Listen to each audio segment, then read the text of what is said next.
Hello and welcome to round number 2 of the New Dimension Racing GT4 Sprint Cup in Live for Speed. We're at Blackwood GP tonight on Sim Broadcasts, and I'm Peter Butcher, and joining me in the commentary box once again, it's Travis Mehlinger. Travis, how are you doing? I am a sleepy boy, Peter. Helped the team to win another 24-hour race, 2 on the trot, 2023-2024. So I'm quite happy, but a bit tired.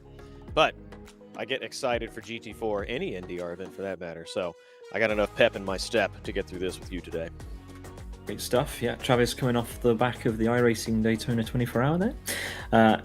Only a few hours sleep to join us for this, so really appreciated. But here we are again at in Live for Speed at Blackwood GP, a 3.3 kilometer, 2.1 mile classic that pretty much anyone who does sim racing has heard about or driven at some point in their life. And we're going to be doing a split qualifying session. We're going to have a 35-minute session, not a 20-minute session, because of the sheer number of drivers who've turned up, Travis. We're going to have 2 10-minute sessions with a short break in between for the drivers to swap over. And then 2 20 minutes plus 1 lap races starting probably just past 4 o'clock UTC. And yeah, we'll get to the track very, very shortly. Here is the car by Alexander 124 Russ, the N400S GT4 car with a 3-litre V6 rear-wheel drive configuration. We're going to see plenty of it, so we'll talk about that during the broadcast. And we are on round 2 of a 3-round championship. Next week sees the finale at Rockingham ISSC, who is going to be crowned the team and the driver that will be victorious in this championship. We will find out. Speaking of those championship standings, we do have some for you. It's Isaac Price who leads the way ahead of Rick Cardle and Joe Holmes, with Gabor, Victor Veloso, Nico Puntola, Patrick Hall, Mantas Markvicius, Silva Agostino, and Daniel Balla, your top 10. Travis, it was both races were won by different drivers, but it's Isaac Price at the top at the moment. Yeah, I mean, if I had been believed last week, I would have said they both went to one driver, not the other. Had a bit of a mix-up during that broadcast, so apologies to Isaac. But as it runs, as you said, Isaac at the top of the standings. He's looking to build on that today. Isaac strong everywhere, but tough competition behind from Rick and Joe. And I think we would expect Gabber to be a little bit quicker too. Maybe he's got something. Maybe he's got a little extra today, though. He is also coming off a 24-hour race, so work cut out for him. In much the same way it is for me, though perhaps a bit more effort into driving a car than simply talking about it. Yeah, I think a few of the drivers are going to be fairly sleepy today, so that's something to watch out for. In the team's championship standings, we've got Sidus at the top with 160 points, Race Green there in P2, and Yes Motorsport currently round out the top of the leaderboard in our team's championship standings after 1 round.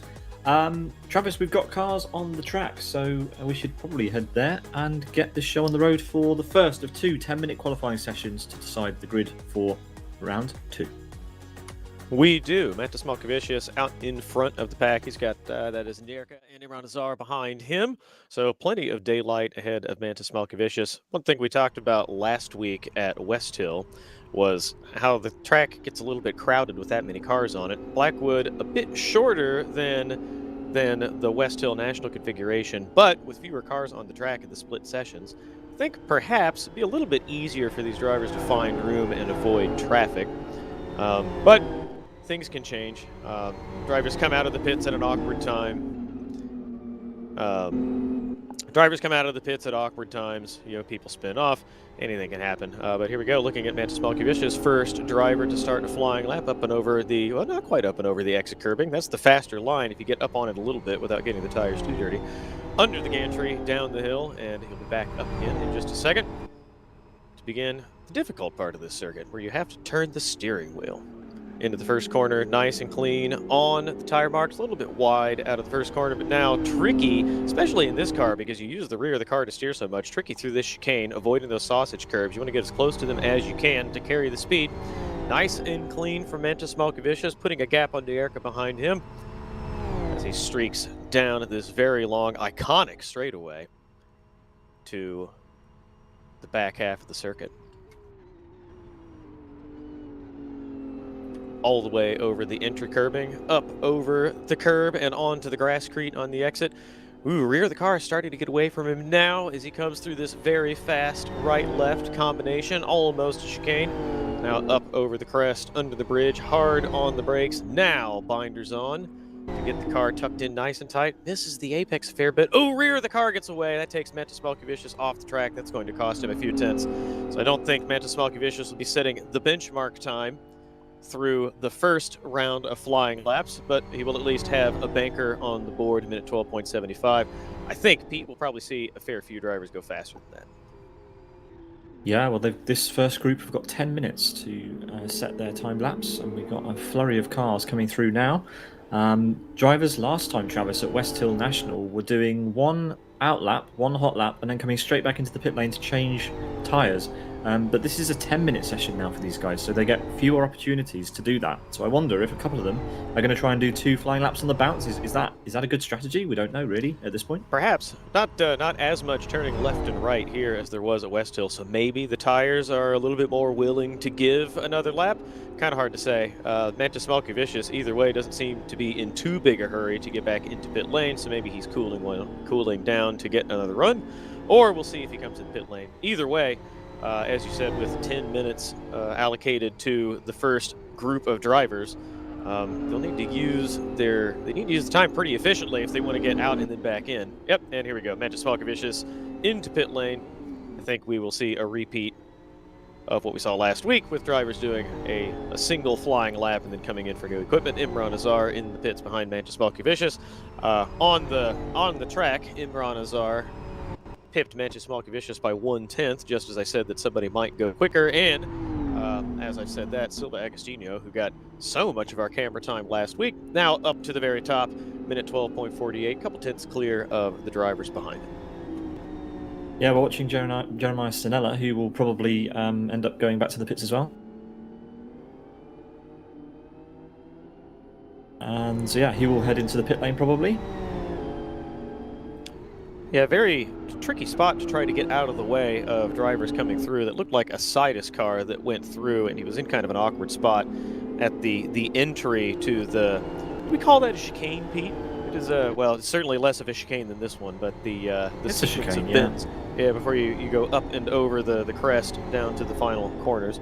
Joe Holmes, quick driver, one race win to his credit last weekend.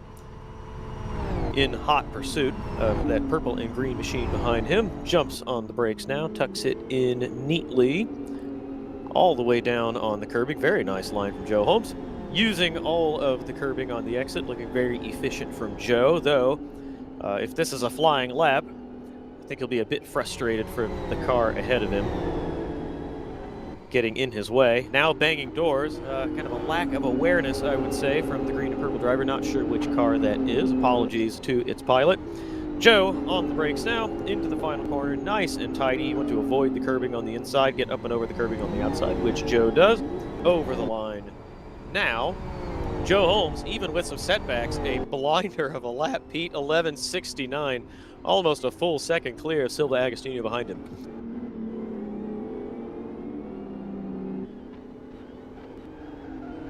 And now looking at Joe Holmes getting into another driver on his cool-down lap. A little bit naughty from Joe Holmes, unless he had intended to take another flying lap. Not sure that he would have. I think there was a bit of a miscommunication there with the powder blue car behind him. We look back to Oppie. Aha, there we go. That was Matthew Oppie who came together with Joe Holmes. A bit of door banging into the final sequence of bends. Matthew Oppie simply trying to set a lap while Joe Holmes goes flying through. Joe Holmes, again, at the top of the heap right now. Minute 11.69, almost a full second clear of Silva Agostino. And in the background, I'm watching Mantis Malkovicius come across the line and improve, but still half a second behind Joe Holmes.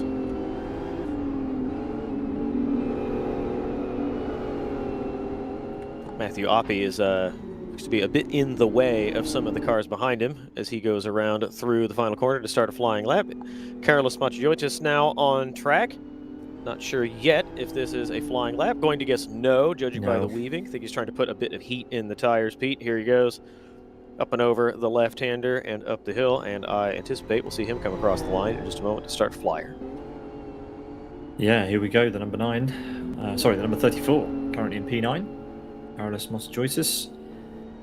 And out of the final corner, he's going to come. Let's see if we can do an onboard lap with him and see what a lap around here looks like as we roll down the hill. A little slight left kink into turn number 1. Hard on the brakes he will be. The rear of the car really tries to step out there. A few cars being patient at pit exit to let Carlos go through. The big sausage curbs at the exit of this corner are going to see some of the cars go up on 2 wheels for sure.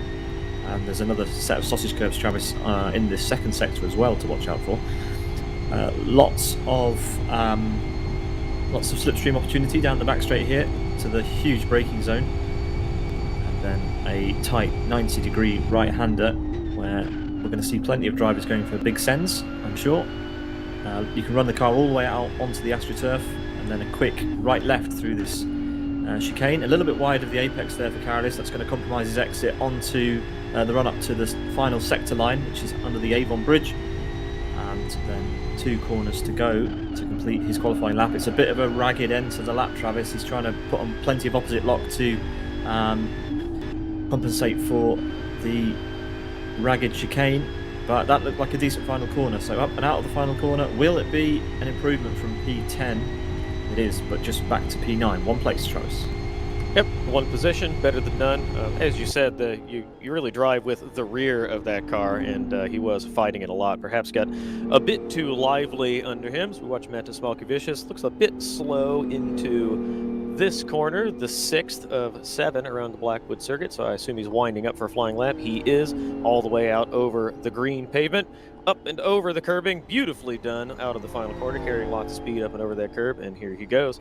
Under the gantry, down the hill, tight to the right, open up the left-hand kink, and then brake on the curbing for the first corner. Rear of the car stepping out on entry, a bit wide on exit, but keeps it under control, just clear of the sausage curb on the right entry. Open over all of the curbing on the left, misses the sausage on the right. Nice and clean from Metis Malkavicius as he goes down the back straightaway. There's this little kink a few hundred meters ahead of him now. You basically straight line the car. Well, normally you would. Metis Malkavicius staying a bit wide of the inside of the circuit there as he approaches now turn 3, hard on the brakes. Again, the rear of the car wanted to get away on braking, so Metis Malkavicius really using the rear wheels to steer this car around up and over the green pavement on the outside of the circuit, using all of the curbing on the right, up to the sausage on the left. Very nice looking lap for Metis Malkavicius so far. Hard on the binders now. Little bit closer to the apex this time, over the white line, all the way out on the exit, just avoids the grass. Opens up the entry, misses the curb on the inside of the corner. It's okay to go up and over the curb and over the grass there on the exit as long as you're carrying speed. Metis Malkavicius over the line now, still P2, but a little bit quicker, 11.88. While we were watching Metis Malkavicius, or perhaps a bit before we picked up Metis Malkavicius, Joe Holmes improved his provisional pole position time to a minute 11.44. Imran Azar goes through now. We're seeing him come into the first corner, but he's just set another time lap. Improved up to second position, a minute 11.70 seconds, 0.3 off Joe Holmes. So we watch Gabber now under the gantry. Lines up on the left side of the circuit, hard on the brakes. Gabber, last of the late breakers, into the first corner. And now through this fast chicane, very precise. Just avoiding the sausage curves on entry and exit. All of the curbs in the middle. Quick so far from Gabber, who is P6, not as confident, certainly not as quick in these cars as he is in some of the other machinery we watch him drive around. But nice and tidy through the first part of the lap. Pete, take him through turn 3 and around the end. Yeah, we have 51 seconds left in qualifying as Gabor heads up to the final sector. It looks like a pretty smooth lap so far. more difficult to tell from the outboard shot, but we can just assume that it is. No big drama, no sliding from Gabor. And down to the penultimate corner. Again, this car is so agile on the brakes. Really does squirm around. A car there waiting on the outside of the penultimate corner. And then the final corner for Gabor now. Hooks a wheel over that curve, no grass. And then over the line, just one place improved to P6, just ahead of Abe and behind Nierka. And that will be Gabor's final attempt, unless he just decides to go for it on what would normally be his in-lap. Try and set one final lap in the session, but I doubt that he will. Yeah, I don't know that he'll have enough time unless he's decided to take another flying lap on this one. As we see, this is one of our sim broadcast teammates. Zdeněk Čagaš is pointed the wrong direction on the entry to the final corner, staying dutifully out of the way. Nothing for him to gain by going back on circuit. He can simply sit there and be a spectator. Not a bad place to watch cars go by, Pete. Though I think he'll be a bit frustrated that he's spectating instead of trying to set a strong lap, because he is pretty far down the order, P18 right now, 2 seconds off the ultimate pace. As we watch Carlos Matiotis come out of the chicane, off the pace, not setting a flying lap. And looking around the order, here we go. We picked up Joe Holmes, who's coming under the gantry now. This could be a flying lap, but I don't know that he had enough time. He is certainly pedaling the car through the 6th corner like it is. And here we go, he's in time. He's going for it. Coming around the final corner, a little bit wide of the entry and very wide on the exit. That's everybody. And Joe Holmes does not improve, but still at the top of the heap right now with a 11.44 seconds. And everyone should now be coming into pit lane while we await the next group going out. Yeah, we're going to get another 20-odd cars leaving pit lane now. The reason for the split session is because we have, just a lot of cars today, which is pretty nice to see. So yeah, the second group of cars will now exit from pit lane. As there's still some cars finishing their lap, but yeah, we're going to see finishing their in laps, and the cars will start to line up at the end of pit lane before they're then released for their session. Tabbing around, I saw Gabber still out on track, finishing his cool down lap and coming toward the pits. There he is right now, just coming over the entry line, and I think there may be 1 or 2 stragglers behind him, but should have the next group underway now. There we go, green flag, off they go. Front of the line was, I think we flashed past the driver at the front of the line. Sounds like hearing in our ear, that's Jared Mead going very wide. That is one way to do it, Jared. Jared Mead, front of the pack, to wind up and start flying laps in this shorter split session.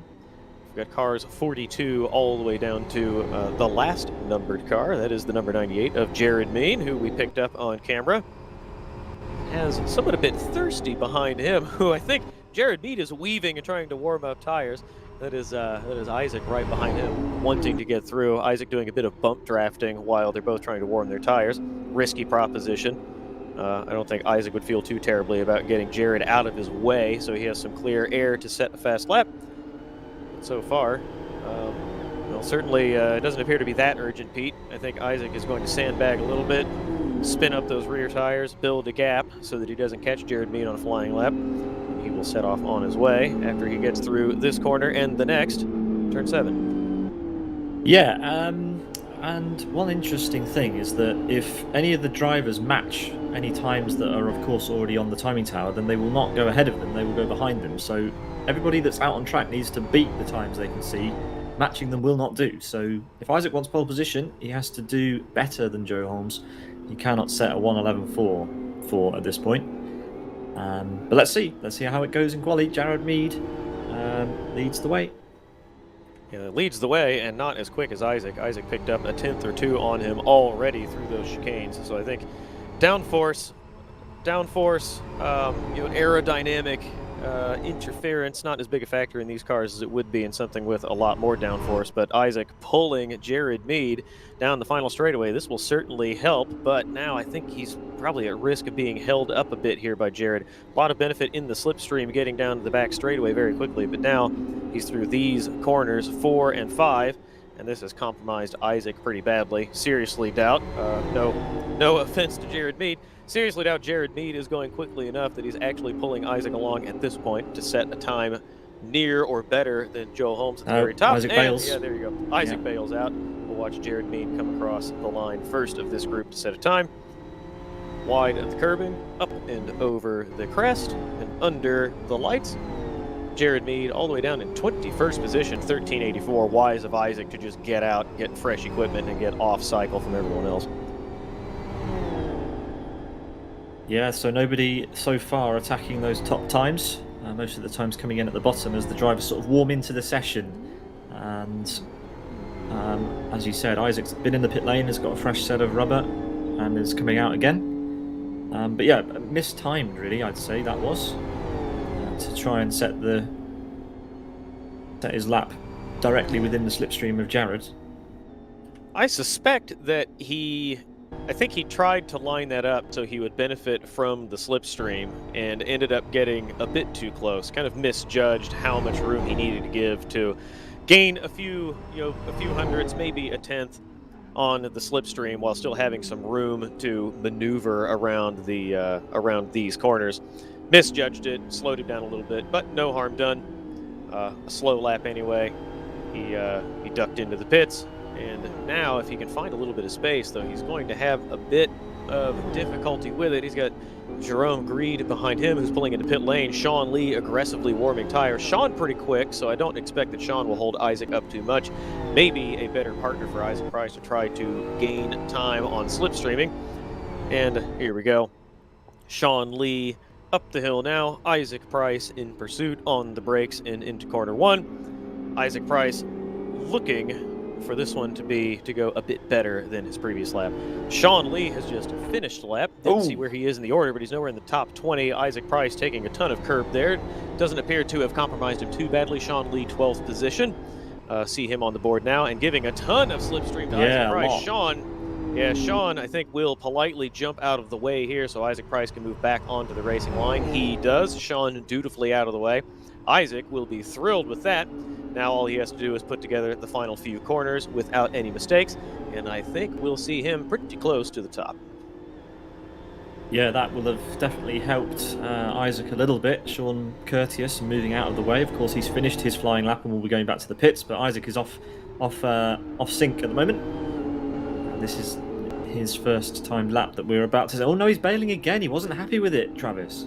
Yeah, that's too bad. It looked pretty clean, but of course, as you said a few minutes ago, difficult for us to see from television cameras just how quick a lap is.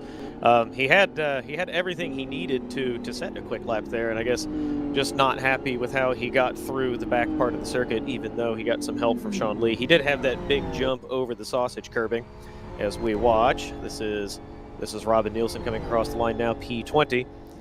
Yeah, Isaac, I think just not happy with what he had done, even with the help from Sean Lee, into the pits, and who will try again, though he's got another probably 30 seconds or so to get around and start another flying lap. Looking at 39th position right now, the number 86 of Robin Johansson, newcomer to New Dimension Racing Series, if I am correct. Now picking up the bright green, the iconic, the recognizable 96 race green machine of Ronnie Kronfish. 16th position right now, up and over the crest. Yeah, so we do have more than 40 cars in the session, Travis. So this is going to be someone's going to miss out on qualifying for the race at the end of this session. Isaac Price yet to set a time, remember. So currently Isaac Price will not be qualifying for either of the two races this evening, and we've got 5 minutes 40 seconds left in this second part of qualifying. Yeah, this is a bit of a risk from Isaac. He's bailed on 2 laps now that he wasn't satisfied with, and he's kind of getting down to the wire here where he needs a banker. Even a bad lap for Isaac Price would be good enough to get in the race, and then It certainly helps to be further up the order, but Isaac quick enough that he could make up some ground and valuable points if he did have to start further down the pack. It all means nothing. The sausage curve again. Isaac, I think, having a bit of trouble with the first part of this lap. It means nothing if Isaac can't even get in. So he's taking a bit of a chance here, not having set a lap yet. If he comes together with somebody, He's on the horn. Gets bumped off, has to get through slower drivers like this one. Yeah. If they have a collision, if Kosonen makes a mistake and bumps him off, then Isaac Price at serious risk of not making this event. So yeah, Kosonen doesn't have to get out of the way. We don't know if he's on the lap, but Isaac is going to have to muscle his way through. And was there contact there? There was. Bit rude by Isaac Price. If Kosonen's on a flying lap, I think he's going to be a bit frustrated. He's not as quick as Isaac, but he's entitled to that space. So a bit naughty from Isaac forcing his way through, but as we said, he does have to set a lap. And here we go, up and over the hill, down once again, 11:74. There we go. Isaac Price firmly in the field, a few tenths behind Joe Holmes. Yeah, he'll be frustrated that his lap was impeded, but it was impeded by a driver who was on a legitimate lap himself. So there we go. Kosonen will now be on an in-lap, only managed to get 32nd place. But yeah, I think he's going to the end of the session. He's on lap 6 currently, so he's doing as many laps as he can do in the session on the tyres that he's got. And I didn't see when he went by Kosonen. Oh, Roney jumping out of the way there as we're tabbing through the field to pick up drivers on fast laps. Kosonen pretty far down the order. He's just been bumped down to 33rd. So if he ends up, near the bubble or bumped out, I think he'll be reasonably a bit upset with Isaac Price for kind of forcing him out of the way when he could potentially have found enough time there to stay in the field. As it is, safe. He's in 33rd. We'll take 40 cars for this race, but I think Kosonen probably a little bit irritated with Isaac there. Yeah, we've got 43 times currently, and it's Almeida, Oppi, and Peraza who are on the bubble. I think Oppi was in the previous session, Travis, so it's game over for Oppi, regardless of what happens here. Yeah, nothing he can do to improve. The 40th position right now is the number 61, Ignacio Molina. Right behind him, Xibin Liu, the Spanish driver, well off the pace from the cars behind them. So if I'm looking down the order, we have drivers in the minute 13-second bracket from 13th down to 35th. And then we're pretty well strung out. A half second covers positions 36 down to 40.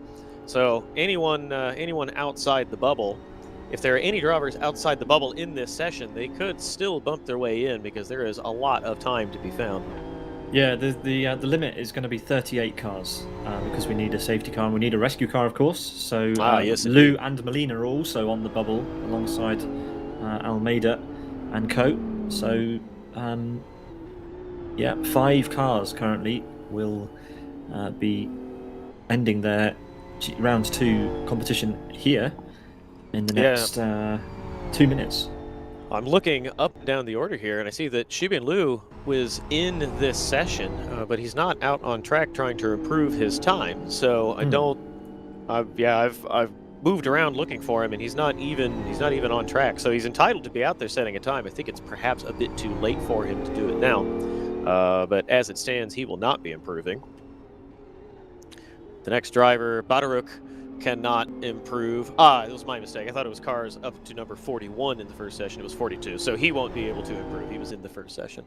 So the only one here who can improve is Molina. Could swipe that 38th spot. We'll have to look and see if he's out on circuit now. Not currently.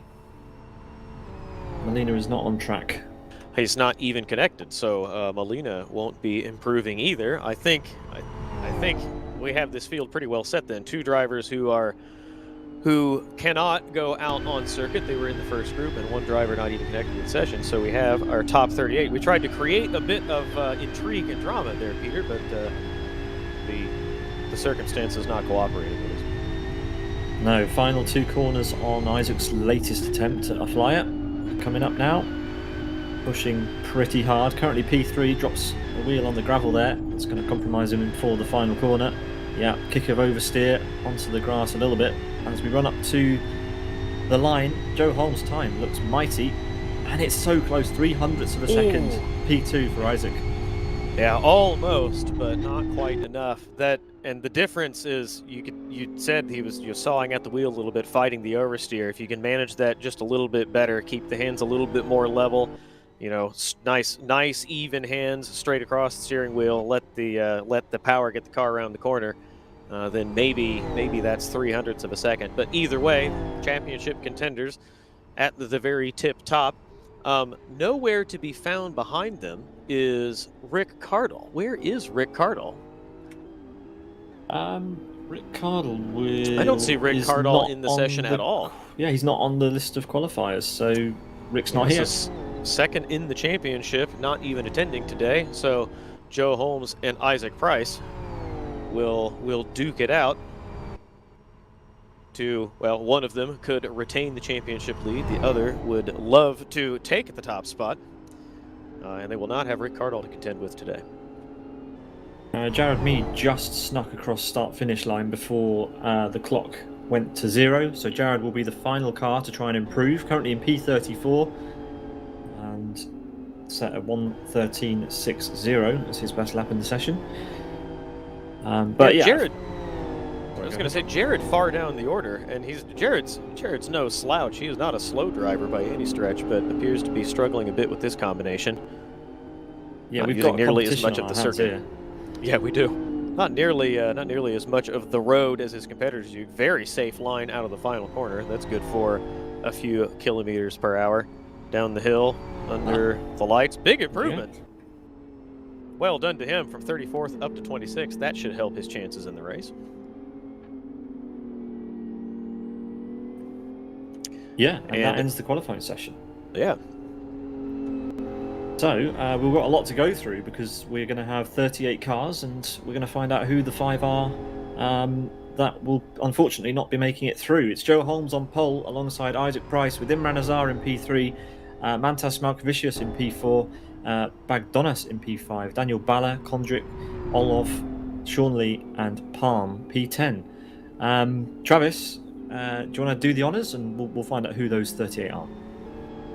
Yeah, David Godge in 11th position with Ayub El Anouni there in 12th. Silva Agostino 13th. Gabber all the way down in 14th. Not really getting on with these cars as well as we expected. Nierka in 15th. Carlos Macchioja 16th. Patrick Hall in 17th position, followed by Gabriel Lara.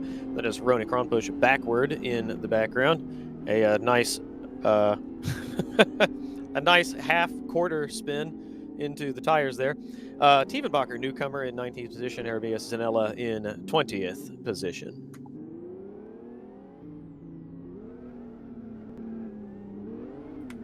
Next page of standings, Ronnie Kronbusch, who we just saw a bit off-kilter there in pit lane. Don't know if he did that on his own or if he had help. In 21st, Nielsen in 22nd, Bissay 23rd, Magic in 24th position with Isic. Jared Mead, who improved at the last gasp as he came across the line, 34th up to 26th with a minute 13.11, good for 26th. Jeff and Jacob in 27th with Petrov behind 28th. Greed, Grigoriev round out the 30s. Then we have Kosin in the 31st, David Balla in 32nd. Zdeněk Sagash, who was a spectator for a few moments, did not get a chance to finish his final flying lap there in 33rd. Stephen Martin is in 34th. Molina, Johansson, Demko, Badaruk, Shibin Liu will be bumped out of the field. Shibin Liu, 39th best qualifying time, will not be good enough to make the field. Likewise, for the number 61 of Ignacio Molina, will not be in the race today, and we should have 2 or 3 more drivers on the next page. Also will not be participating today. Federico Almeida, not a slow driver. We've seen him in many of these New Dimension Racing events. Did he win one of the Argentina Turismo events, Pete, with his teammates? I believe he did.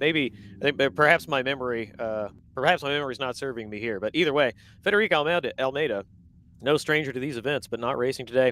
Matthew Oppie in 42nd, and all the way down at the bottom, 43rd. Not racing today, not able to make the top 38. The number 91 of Miguel Perazza.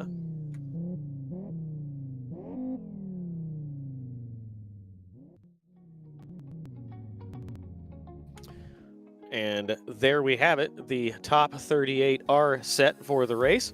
There's a bit of work in the background by race control, the stewards, to get everything prepared for the first of 2 races today. This is round 2 of the New Dimension Racing GT4 Championship at the Blackwood GP circuit. This does feature the chicane. You can see there after turn 1, 2, 3, 4 are the Blackwood chicane.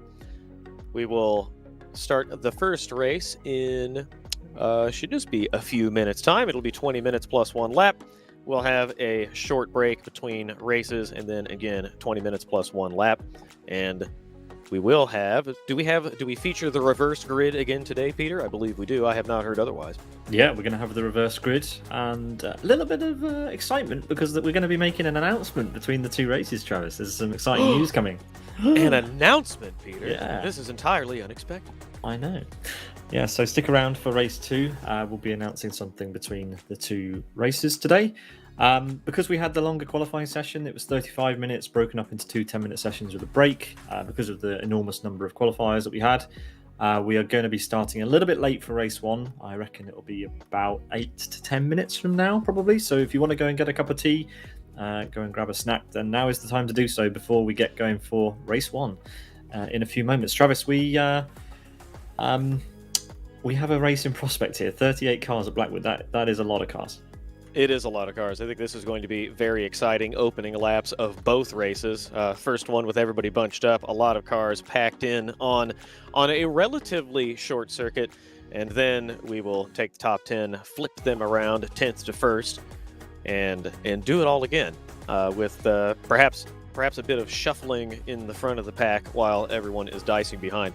While we were talking about the circuit there and about the upcoming races and the surprise we have planned in between, I was watching cars. I was watching the rescue car go around and get in position, and I have a suggestion for further improvement on future broadcasts, Pete.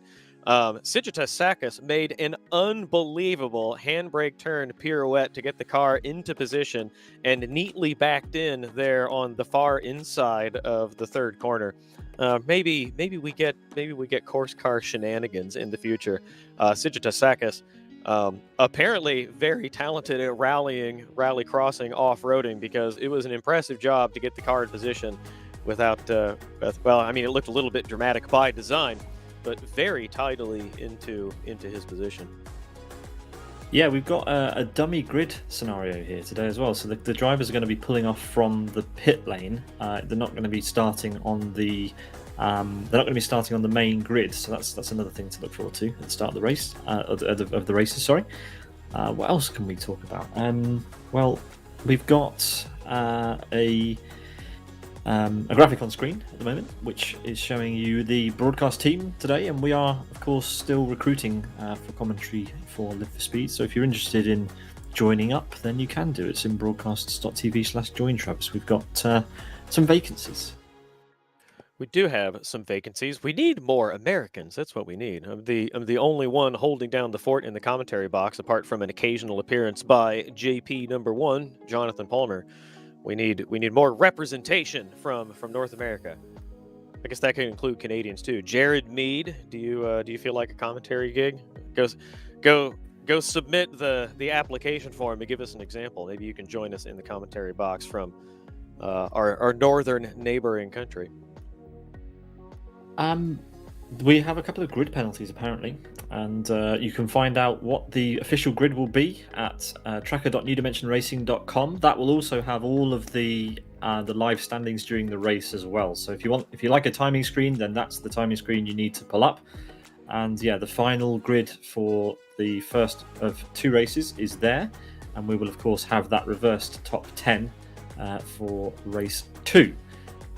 So it's going to be Joe Holmes on pole with Isaac alongside. That hasn't changed, but there are some shuffling.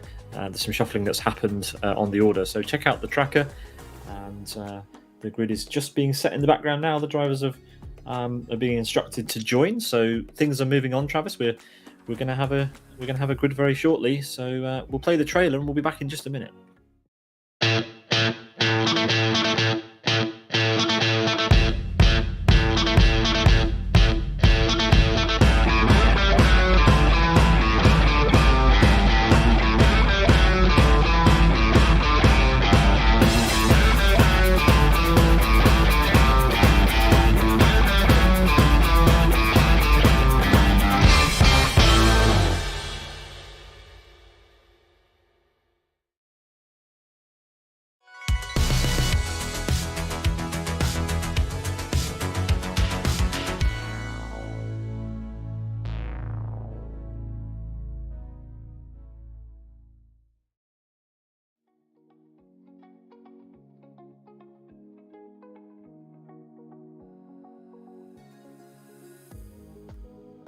Welcome back to coverage of the GT4 Sprint Cup by New Dimension Racing. We're at round 2 at Blackwood GP, and we've just finished the qualifying session for the 2 races we've got coming up in a few minutes' time. The grid currently has 26 drivers on it in the background, so we are getting there. Race Control are adding everyone to the grid as we speak. Travis, I'm so excited for this. Last time was an absolute belter, and it was only a week ago, and we've got it all again this evening. I'm excited for this. This racing is brilliant. The car is good. The drivers are good. Bit of a pick me up for my day. I'm buzzing from our race earlier, and I get so fired up for calling these kind of events because there's so much action. We had so much trouble keeping up with everything that was happening in the last race, and I have no reason to believe today will be any different. And as I stepped away for a second to go fill my water, the fatigue kind of hit me. But then, like, the buzz brought me back as I was running down the stairs to jump back into the virtual commentary box. So excited to call this race today. These are so fun. Yeah, I really, really liked the short format. I wasn't sure if it was going to be a success in such a, well, it is kind of a fast car and so many drivers. You do feel sorry for the guy that qualifies in 38th place and is expected to move through the field in such a short race. But yeah, that's the nature of the event, and it worked so well in round 1 at West Hill. We saw plenty of drama, a few penalties given out post-event. But other than that, it was a spectacle that everyone seems to have enjoyed, and it seems like the format has worked. I think the short 3-round calendar is also working quite well because it condenses everything, and you don't feel like you have to, necessarily commit too many weekends at the beginning of a year to the series. So it's working out quite nicely so far. Everyone seems to be pretty happy with how it's going. And good news, we have 40 out of 40 vehicles on the track. The safety car, one of the rescue cars, and 38 drivers are almost ready to go in the background. So thank you everyone for your patience. Thank you for tuning in on your Sunday evening or morning, wherever it is. It's Sunday morning where Travis is, certainly. We thank you very much for watching, and we hope you enjoy what is about to come. Do stay tuned after race 1. We have an announcement. Travis. Yeah, we have some information about grid penalties. Cars 13, 28, 35. That's Joaquin Molina in the 13. The 28 is Silva Agostinho. Silva Agostinho grid penalties. The 35, I'm going to assume that is a typo from Jonathan Palmer. There is no 35 on our roster, so that will either be, I think that was supposed to be, that's Jeremias Zanella, the number 35, failed to confirm. That's why I don't see him on the list here. So some failures to confirm and one missing from our roster here. All of them will take a 10-place grid penalty from where they qualified. Yeah, so if you that's partly why there is a delay. I mean, it is impressive how quickly Race Control can get these sorts of things sorted out between the sessions. It is a massive amount of work to do in such a small amount of time, but they're very, very used to it on New Dimension Racing. Jonathan Palmer and Jonathan Prevost working hard as ever.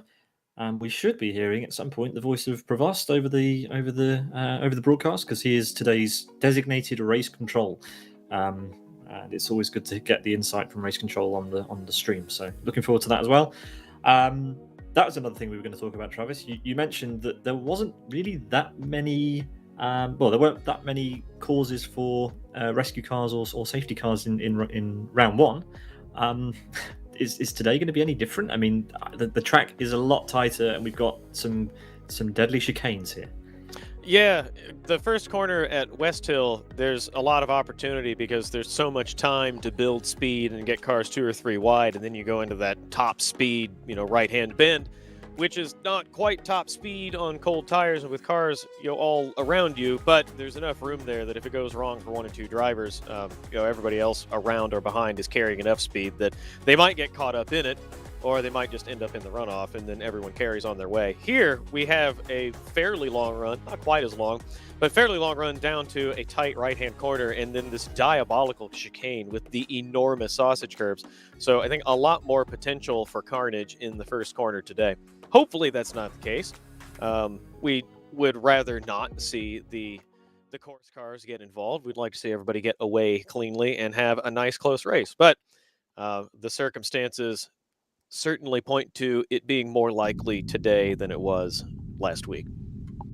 Well, look at that. That is our grid for the first That is race a with Joe beautiful Holmes shot. there. That's a great shot, isn't it? Love that. And the drivers are going to go out for one formation lap before we do a flying start at the start of this one. So we'll watch the cars pull away for the start of race number 1. What is it you're known for saying, Pete? My goodness me. This looks Something like that, yeah. really good. Oh, look. Oh, this formation from the back. Everyone on time. There's a born to race driver coming by the camera, slacking and leaving a gap. There's a Sidus driver going away, but so many cars. This is such a huge grid, Peter.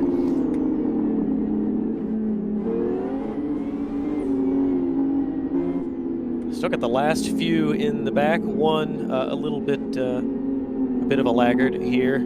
That's probably 10 car lengths. Good thing we aren't penalizing drivers for being slow away from the grid. They're still driving by, Peter.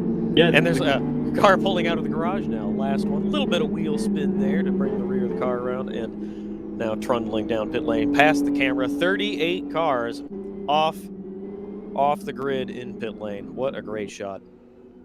Yeah, and the cars are, they're weaving their way down the back straight here. We've got a very large field, of course, with Stuart Baker currently leading everybody round. Our safety car driver today. There he is. One other thing that will figure in here is that there is this long straight for everyone to kind of tighten up. We had everybody in a neat single file line coming out of pit lane, but now we have the same problem that we did a week ago, where we have a few winding corners to close the lap, not a whole lot of space for everyone to catch up and form rows of 2. So I think Stuart Baker will need to back this off a little bit. Joe Holmes will need to slow down the pace as they come around the final corners and they let Stuart Baker get away. But here we go. Joe Holmes, Isaac Price at the front. But 4, 5... There's 6th rows. Everybody's starting to come together pretty well in the back row. We'll have a very nice rolling start grid. Peter, take him around to the final corner and under the lights. Thank you very much, Travis. Yeah, we have 2x2 all the way back as Isaac Price and Joe Holmes lead the field up the hill and over start finish to begin. I think we were meant to get a message from race control there, but we didn't. We are green flag racing. Oh, my fucking button stuck. Yeah, the message from race control there was that the button stuck, but racing is underway. It has gone green. And Isaac Price around to the outside into the first corner. Joe Holmes going to hold the inside on the curb, yields just in time to let Isaac Price sneak through. Now Joe Holmes right on the bumper of the number 83 with Mantis Malkovicius. Carnage in the background, lots of cars into the tires, up and over the curbing. There's a car upside down on its roof and then rolled over again. Car rolling back, lots and lots of cars involved here, but everyone appears to be on their wheels once again. Isaac Price and Joe Holmes side by side. Isaac into the lead now with Joe Holmes behind. Though, yeah, now it shows Mantis Smolkovicius in the lead, so I'm not sure how that happened. If Isaac and Joe ended up behind in some kind of instance, I don't see how they could, because they led one another through the chicane. And there we go. There's a safety car, a car upside down somewhere that we have not seen yet. That is Isich upside down. Can't even see where he's. Yeah, he's lagging currently. Lagging, so not able to. So that car will probably time out of the server, and we have something slightly strange going on with the timing at the moment. We're working on it. It appears as though the timing order is not correct. So it is Isaac Price leading the way ahead of Joe Holmes. Yeah, this is an unusual one because we occasionally apologize for our timing tower being inaccurate, but in this case, the server is wrong, and I'm not sure how that can be. So I think there'll be. Well, this is unprecedented for us, so we'll just have to wait for race control to sort it out. In the meantime, Stuart Baker leads the way for the safety car team ahead of Isaac Price, Joe Holmes, and then behind Joe Holmes is Mantis Smolkovicius. So the first 3 there on the timing tower, actually behind Joe Holmes in the second position. Isaac Price leads the way. Yeah, very unusual situation, but race control are on it. We've got a car off. We've got, who's that? Jeffin Jacob is off. That is Red And is back on, yeah. So yeah, the safety car will stay out while presumably the incidents are cleaned up and the timing issues are also sorted. Apparently, we're aware of what's gone wrong, so that should be fixed momentarily. So apologies for that, but it is Isaac Price who leads Joe Holmes. Here we go. I think it's sorting itself out now. Yep, 2 of the drivers have fallen back. That's Bogdanis, who has been put back in his rightful position. Isaac Price, still waiting to see him take over the lead. There we go. Isaac Price up at the front, moving a few drivers around. You know what? I think we didn't get a clear indication from race control because they were preoccupied with fixing it. But I think the drivers in the lead were credited with an extra lap, perhaps after the qualifying session. But now sorted out. Isaac Price right where he should be at the top of the order with Joe Holmes, Mantis Malkovicius behind. Peter, that was by a country mile the calmest something unexpected went wrong message from JP I've ever heard. Expertly handled very quickly. Everything back in order once again. Safety car will be in this lap. We heard that from Jonathan Prevost just there. His button is unstuck, Travis. Yes, indeed. Buttons unstuck, cars back in the right order. I'm pleased to hear that everyone has a very clear idea at what exactly in the most minute details are going on at any given time, because we've resolved this fairly quickly. Lots of time left to have a good race. As you said, safety car in this lap. You can see that in the yellow box at the top of the screen. Stuart Baker should pull away in just a moment. Coming around turn 5 now and up the hill. And in just a few seconds, Isaac Price will lead this race away with about 13 minutes remaining when he crosses the line. And whoever it was that was on upside down, one of the drivers that was affected, caught up in that incident, retired. Isich is retired, but somebody else, I believe that was Jeremy Isinella, was able to get in and repair. In any case, Isaac Price leads the way under the green flag with Joe Holmes behind. Mantis Malkovicius, hopefully, Peter, will be cleaner through the chicane this time by. Yeah, we've got cars side by side further back. Carlos Motojoitis next to Nilsson, with Gabor Gier and David Godge having a battle just behind them. And behind them it's Tiefenbacher with Magic, I believe. So lots of side-by-side action as we get this race restarted. It's Isaac Price with a very clean start under the bridge, leading Joe Holmes and Smalkovicius very, very close, but a void between the top 3 and Daniel Balla, who picks up P4. With Bagdonis side-by-side with Orlov. No, they've got themselves into an order. Orlov takes up Orlov takes up P5. Yeah, a couple cars off in the background, way off in the distance while we were watching cars come down to turn 3, but everybody going again. Gabriel Lara and Zdeněk Jagash got bumped around to the back of the line, so they will be running at the back of the pack. Tiefenbacher there, ooh, pushing the Born to Race car up and over the curb. But here we see Isaac Price now 1 full lap completed at racing speed. Under the lights now, Joe Holmes in tow, and Mantis Malkovicius not far behind. Gap to Dan Balla. Great effort from Dan Balla all the way up to 4th position. Great start from him, and now holding 4th very tidily. Mantis Malkovicius looks like he could be harrying Joe Holmes going down into turn 1. Yeah, and El Hanouni in a fight with Palm as we head onto the back straight, and all the cars file their way through the first chicane. But Isaac Price has opened the gap to 0.7 of a second, and we've got a fight with Motojutis and Njerka side by side as they come down the back straight. Look at the amount of cars. We've still got 36 runners in this one, and it's still side by side with Motojutis dropping back behind Njerka there.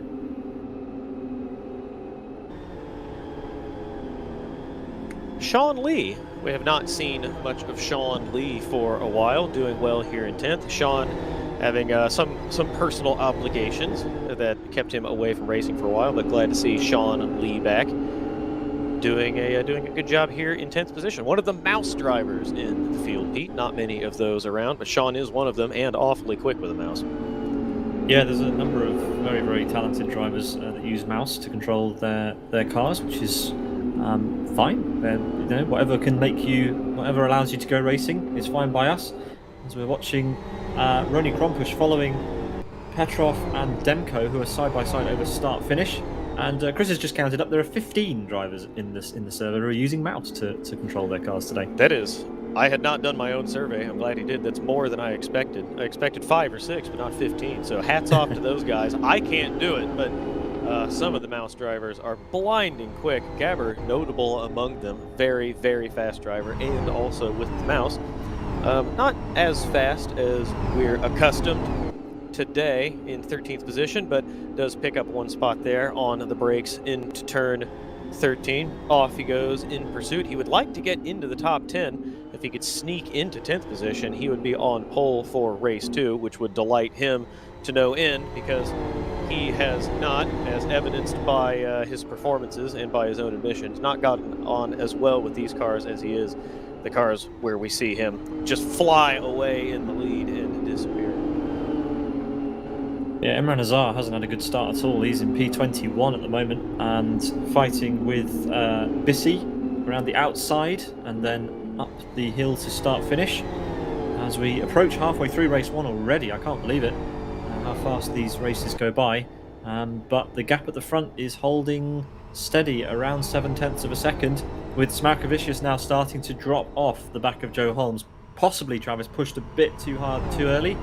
As the rest of the cars follow through, but this is an amazing sight. Just the sheer number of cars that we've got in this race. I love it. I can't express that enough. Yeah, this is fantastic. Huge grid.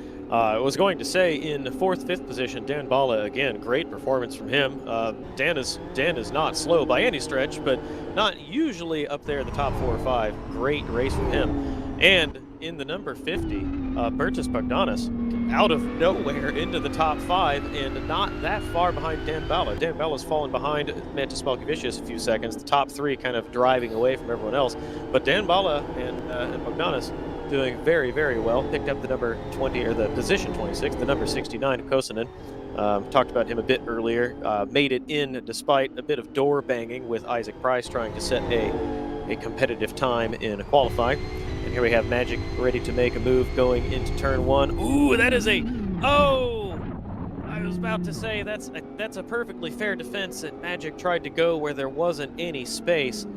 Yeah, I think he was obligated to move to the left there and try to get the job done around the outside. Forced it down to the grass, and unfortunately both of them come off worse for it. And now he has a train trying to come through around him. Side by side through the chicane is a trick. They do manage to get through safely, but now we see the green machine of Ronnie Kronpush trying to sneak by these cars recently stricken through the chicane.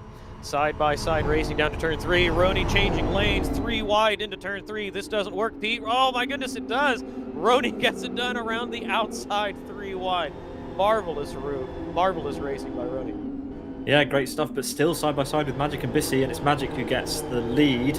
As further up, we've got Sean, who's just made a move on Palm. He's up to P9 now, so inside the top 10 for Sean, making moves. Gabor is battling with Motojoitis now. Gabor in the purple, white, and yellow Sidus livery there.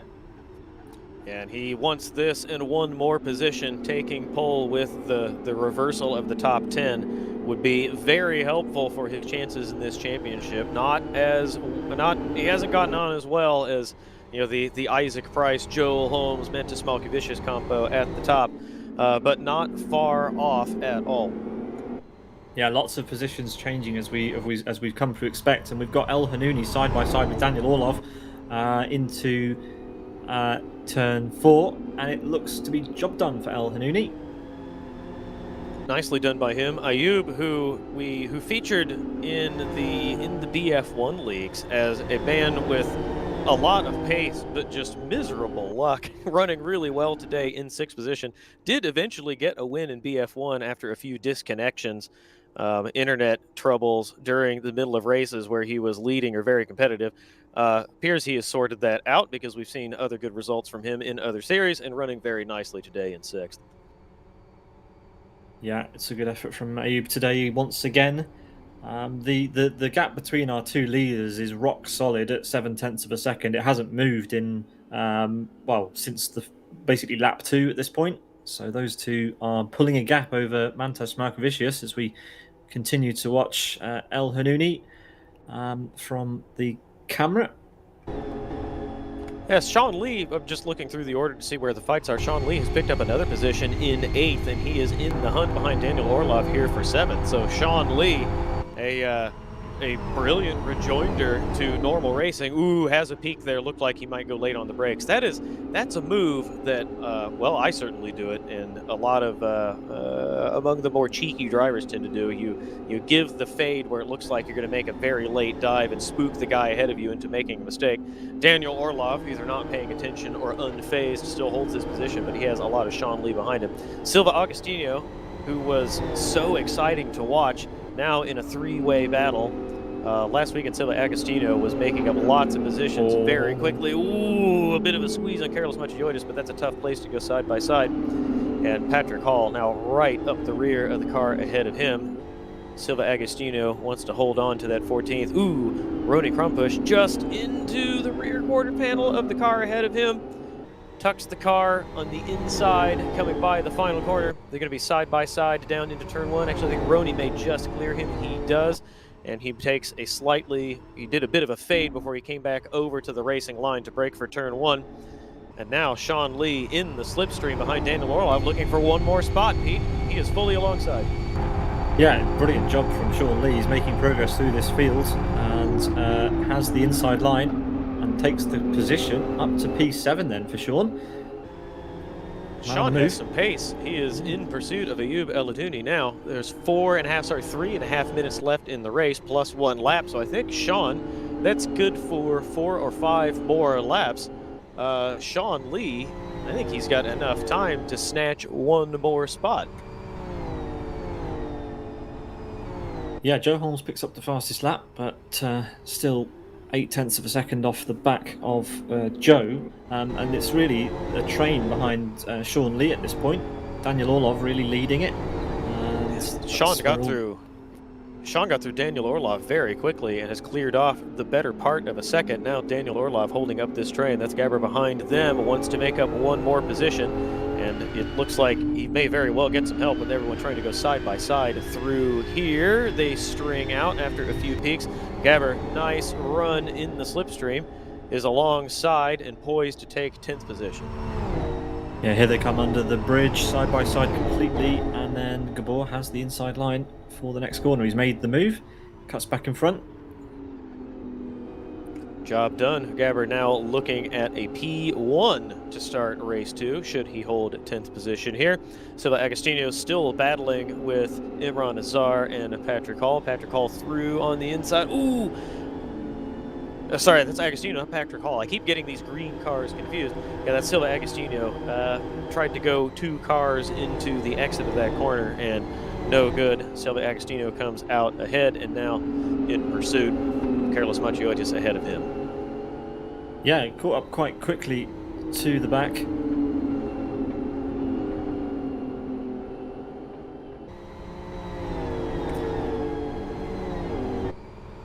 Agostino was catching up to the back of Carlos, but seems to have dropped down slightly. As we have a change of position, I think, between... is that Bagdonis chasing? Yes, it is. It's Bagdonis chasing Daniel Balla down the back straight, going for the move on the inside as we head under the bridge. Yeah, Bertus Bagdonis, a name we have rarely said, if ever, before. Now fully alongside Dan Balla, having a great race of his own. Tight line into the corner. Little bit of wheel spin on the exit. Dan Balla going to fight for this position. Decides discretion is the better part of Balla. And tucks in behind. Job done. Dan Balla down to 5th. Bagdonis up to 4th. Great drive from him. Gabber not satisfied with 10th. Wants 9th, though that would demote him to 2nd. Starting race 2. All the points still matter, though. I think he'd rather have the points than not have to fight for position at the start of race 2. Looking further back here, David Gage in contention for 24th position. The front of that car bent badly. He has clearly been in a collision, Pete. It was David Gage. He was in a crash with Magic at start-finish a few laps ago and trying to recover places. And, well, it's not... It's close, but it's not within slipstream range at the moment for Joe Holmes. He's absolutely pushing it. If you remember back to round 1, Trav, it was Joe who took the win in race 1 and Isaac took the win in race 2. But it's advantage Isaac Price as it stands. Yes, it is. And further back, we thought Sean Lee might be able to make some ground on Ayub El Hanouni. I think Sean pretty steady in 7th position now. Big gap and only about, well, we've just hit 20 minutes. So not much time left for Sean Lee to make up a position. Gabber has gotten through and into P9. Pete reminding me in my ear that we've gotten a bit of extra time on account of the safety car. So my mistake. You can see at the top of the screen there, about 2 minutes remaining. Should have 2 or 3 more laps. Gabber again through into 9th. And does he have enough time to take P8? Perhaps he does. We'll keep an eye on Gabber and see if he can make up yet more positions. Yeah, I mean, he was in a fight with Palm, and Palm was making a move after 2 laps of Gabor having overtaken him. So those two were stuck together for a little bit. Could explain why Gabor maybe hasn't made as much progress. Speaking of progress, Joe has taken another 10th out of Isaac on the last lap, so he's slowly reeling him in, but there's not that much time left. Joe will have to be significantly closer in order to get an effective slipstream with the couple of laps we've got left. Yeah, visibly closer, but difficult to say if it's enough. I think you're right, not quite close enough to get a significant effect from the slipstream. And looking back, we have Bisset alongside Magic. Magic having a challenging race so far, but through Bisset pretty easily. There we go. We pick up Magic now in a 22nd position. You can see the position numbers flashing back and forth as timing synchronizes. Magic through into P22. 21, position 21 pretty far up the road. Carlos Machioides in a battle as well. As we look forward to Isaac Price, Joe Holmes has dropped a 10th now, Pete. And though he will have some effect from the slipstream here, not enough to pull him up to Isaac Price going into the 3rd corner. Yeah, we are going to have 17 laps of racing, so this and 1 more to go. And it's Isaac Price who leads ahead of Joe Holmes. Then it's Mantas Markvicius, who's in no man's land. Really, he is. He's 4 seconds to the leaders, and there are 8 seconds between him and Bagdonas, who's managed to get past Dan Balla a few laps ago. Ayub El Hanouni still P6, trying to close up to Dan Balla in the dying stages of this race. But Sean Lee making a good amount of progress in race 1. Not quite close enough to the cars ahead to make any positions, I don't think, towards the end of the race. Kondrick is in P8. It's Gabor who probably would hope he can make 1 more place, Travis, potentially. Yeah, I think he, on any given day, he almost certainly has the measure of Carol Kondrick. But Carol Kondrick, another driver, having an uncharacteristically good day. So we watched Gabriel Lara take 29th position, was 30th, through easily before they turn into the 3rd corner. Yeah, just a brilliant return to broadcasted competition by Sean Lee. I don't think he'll quite be able to get Ayub. As we look once again at Isaac there. Joe Holmes a little bit closer, but not close enough.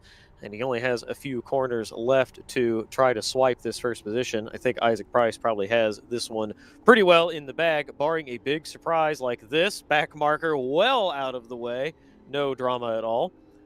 Very polite by, I believe that's Alexei Grigoriev, who has moved over for the leaders to come through. And they go up the hill, over the timing line, under the bridge, and into the penultimate corner for the last time in race 1. Yeah, around the final corner now comes Isaac Price with Joe Holmes. It must be only 2 or 3 tenths behind at this stage, but across the line comes Isaac Price to win race 1 of 2 this evening in round 2 of the New Dimension Racing GT4 Sprint Cup. Brilliant performance once again by both of these drivers. We've got someone upside down. It was Roni Krompusch. We just missed it on the cameras, but Roni Krompusch was upside down at turn 1. So some big drama there on the final lap for him, and that will be a DNF. Yeah, shame for Roni, because we watched him make up a few positions, and he's, as you said, not going to be credited with the finish at all. cars coming across the line to finish their races, down to 16th position so far. 18th position, 20th, 21st will be crossing the line. Now, Magic not quite enough to swipe 20th place, finishes 21st. More cars in close contention coming over the line. Gabriel Lara coming out of the final corner. Ooh, could have a run here. Not quite enough. A little bit of wheel spin up and over the curb. Not enough traction to make enough progress before they cross at the start-finish line. Ooh, and that looks like there may have been a bit of a disagreement about respect and space on the racetrack, Pete, after they cross the line. Yeah, plenty of battered cars at the end of that one, and that is all of them finished. We will get a podium photo, and then we are going to have a short break before we get going for race 2. But let's do the results as the drivers make their way around to start-finish. That is Isaac Price at the top of the heap, the gold medal position, 24 minutes after we added some time on account of the safety car at the start. Joel Holmes just a few tenths behind in second. Mentis Melkivicius rounds out the podium in third. Bogdanis in fourth and Dan Bala in fifth. Great race from the two of them, well up the order. Well-earned top 5 finishes. Ayub El-Anouni in sixth ahead of Sean Lee, who made a lot of progress from further down the field to finish in seventh. Kirill Kondrak, great day for him there in eighth in race 1. Gabber also makes up a few positions from 13th or 14th on the grid, I believe, all the way up to 9th. And then Palm finishes 10th. Daniel Orlov in 11th. Nierka in 12th. Robin Nielsen finishes 13th. Imran Nazar in 14th. Patrick Hall 15th. Silva Agostinho, Karis Matroiotis, Petrov, Jeremias Zanella, and Tiefenbacher round out the top 20.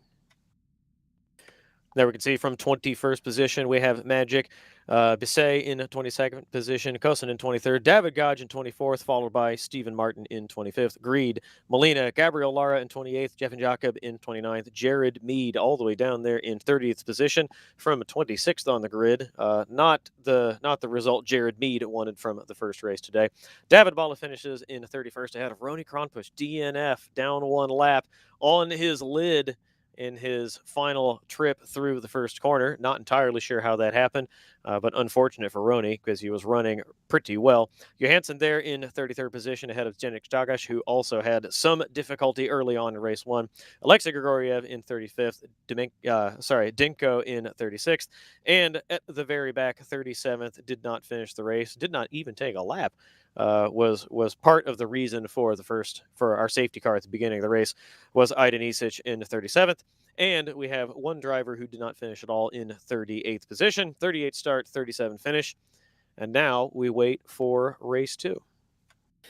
We do, which means we have some announcements to make, which is very exciting. We'll get on with this in just a second.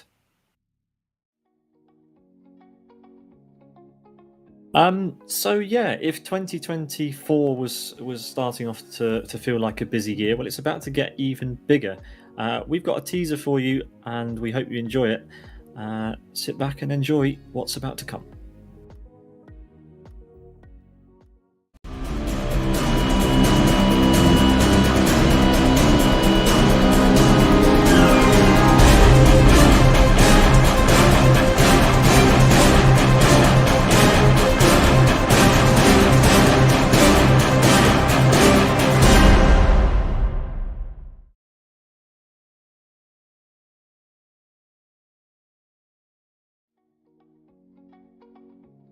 Yes. The return of New Dimension Racing GT2 Challenge is upon us, and we do have a provisional calendar to show you. The sign-up threads and all the information are going to be going live on the Live for Speed forum this evening. But here is the provisional schedule for the new Dimension Racing GT2 Challenge Series for 2024. It's going to be a 4-round championship beginning on Sunday the 4th of February with rounds every 2 weeks until Sunday the 17th of March. All 4 of those rounds are going to be live streamed here on simbroadcasts.tv, and we're pretty excited about it. We do enjoy a GT2 challenge, Travis. We do love the GT2 challenge, like these cars, but even faster. Lots of drivers really enjoy this kind of racing, GT2 racing, full grids, a lot of talent, and I think we were overdue for the return, but very excited to present it. Yeah, the provisional the schedule is provisional. The tracks may change, but this is what we've been presented with thus far, and hopefully it should be another pretty great season to get involved in. So yeah, all of the sign up details are going to be going on the Live for Speed forum this evening, probably after the aftermath of GT2. Of GT4 Sprint Cup, and we hope to see lots and lots of sign-ups for that. So yeah, that's exciting. Another series from NDR this spring. Very excited to bring GT2C. Now we just need to fill out the rest of our year with some multi-class racing, some longer events. What do you say, Pete? Should we start brewing something in the background? That would be lovely, Travis. But who knows what's going to happen with that throughout the rest of the year. Back to tonight's action, GT4 Sprint Cup. We are halfway through the series now, Travis. That's 3 races done, 3 to go. And we have another 20-minute race plus a lap coming up in a few minutes' time. Gabor made up an extra place on Palm, so he is going to be starting in P2. We will get official confirmation of the final running order for the start of race 2 very soon. But it does look like Isaac Price will start in 10th place. And then ahead of him, it will be Joe Holmes, Smarkovicius, Magdonas, Daniel Balla, El Hanouni, Sean Lee, Kondrick, Gabor, and Palm will be on pole.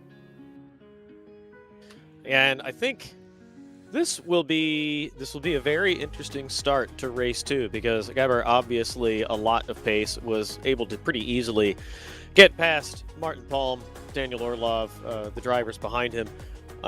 Sean Lee, so quick though in that race. Wasn't quite the pace of Isaac and Joe, but Isaac and Joe need to go through a few fast drivers ahead of them. So Gabor a bit of a buffer. Sean Lee, my dark horse for race 2, because he has looked so good so quickly. I think even more so than last week, I expect this to be a proper exciting race from the very start. Fast drivers a bit further down the order, with fast drivers not as quick as Isaac and Joe, but still very quick at the front. I think this is anyone's race, but I've got my eye on Sean for this one. Well, you've made a very early prediction there, but Sean had the pace certainly in race 1. So starting so far up, it may be a benefit. We've got another packed grid for race 2. So and there was plenty of drama in the midfield and at the back of race 1, as we all saw. So yeah, it might be a good prediction, that one.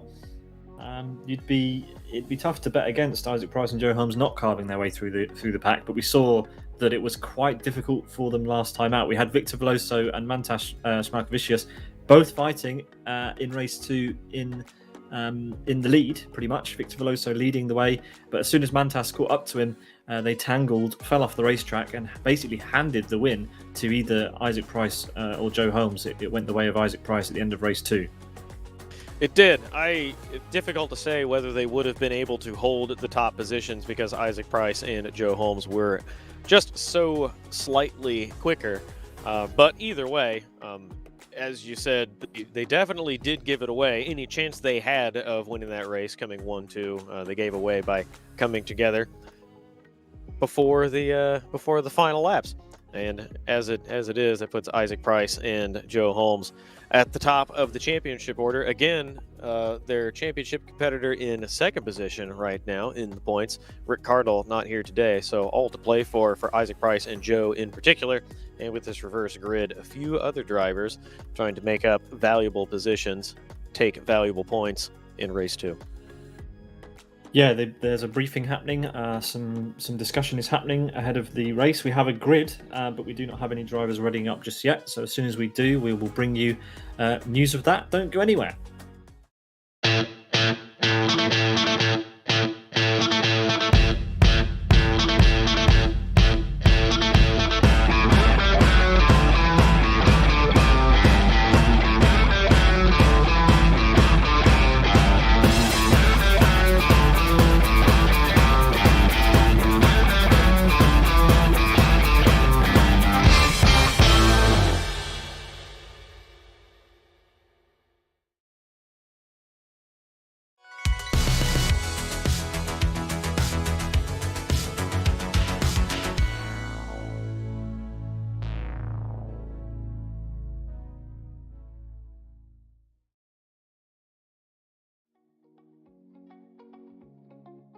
Welcome back to coverage of round number 2 of New Dimension Racing GT4 Sprint Cup, a brand new series in Live for Speed, the first time it's been run with the N400S GT4 car by Alexander 124 Russ in Live for Speed. If you've just joined us, you've missed race 1, which was pretty action-packed. It finished with Isaac Price winning with Joe Holmes in P2. We're going to have a top 10 reverse grid. And it looks like Palm, the number, number 77 will be starting on pole position with the top 10 reversed, and then it will be Daniel Orlov starting in P11 with everyone else finishing in starting in their finishing order from race 1. Travis, I think we're getting close. Drivers are beginning to ready up. Yep, we've got one driver readied up now, grid in order, as you said. I'm ready for them to get going. I'll be completely honest with you, without the excitement on track to get the dopamine and the adrenaline flowing, I'm fading a little bit, a bit sleepy coming off a very long endurance race. Now more drivers readying up. I'm eager for this one to go because these are, again, so fun to watch, so fun to talk about, and there has to be so much fun to actually compete in this event. Yeah, that is true, and we will hope to see another packed grid for the finale. If you want to keep up to date with all of the timing from today's event, then you can do. You can head over to tracker.newdimensionracing.com, the address there on the top right of your screen, to see the live timing for all of the New Dimension Racing events. So yeah, a little bit of extra insight there if you want it, and you can get all of that stuff on the New Dimension Racing website. So thanks to them for that. Just a few minutes to go before the start of this one. We are seeing broadcasts. Thank you for tuning in. If you have enjoyed coverage and you enjoy watching our content on Twitch or YouTube, then please consider liking and subscribing and following and all that good stuff. We do appreciate all of your support. We're trying to grow the channel, of course, so it all helps us. So thank you very much. Travis, GT2 Challenge coming up in a couple of weeks' time after this. It's going to be a busy spring, but it's good to see New Dimension Racing pumping out series for the community once again. Yes, very excited. GT2C is going to be so good. I think because it is so competitive, and it's been competitive and it's been popular, throughout the history of New Dimension Racing and Live for Speed. These big organized events, I expect, will bring back some of the a few of the names that we don't see quite as often, who can really pedal GT2 cars around these circuits. And as you said, we just love to broadcast these. There you can see round 1, Rockingham International, the R07 circuit, Sunday, February 4th, 15 hours 30 UTC, and then 3 more rounds following that, 2 weeks apart. Today is round 2. We're about to start the second race. A few drivers readying up in the background. Round 2 at the Blackwood GP circuit of the GT4 Sprint Cup should be underway in just a minute. More drivers readying up in a flurry now, so we should be rolling off behind Stuart Baker in just a few seconds. Yeah, we're going to get that epic camera shot down the pit lane once again to enjoy, but this time with the cars in a very different order. At the front, we're going to have Palm on pole position alongside Gabor Gieux, and all the rest of the cars following suit. All the drivers are readied up, and we're going to go to the track in a second.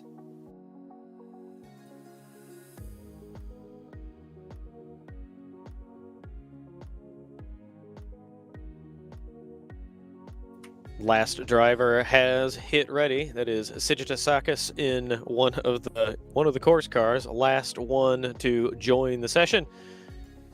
Cars lined up in pit lane now behind Stuart Baker in this black and yellow GT4 series safety car with the very cool lights on top of it. Brilliant work by Mo to do not only our amazing camera work, but also the very cool lights app on the safety car. There we go. We get the nice helicopter shot slowly circling. Beautiful car, great livery, and we love the lights.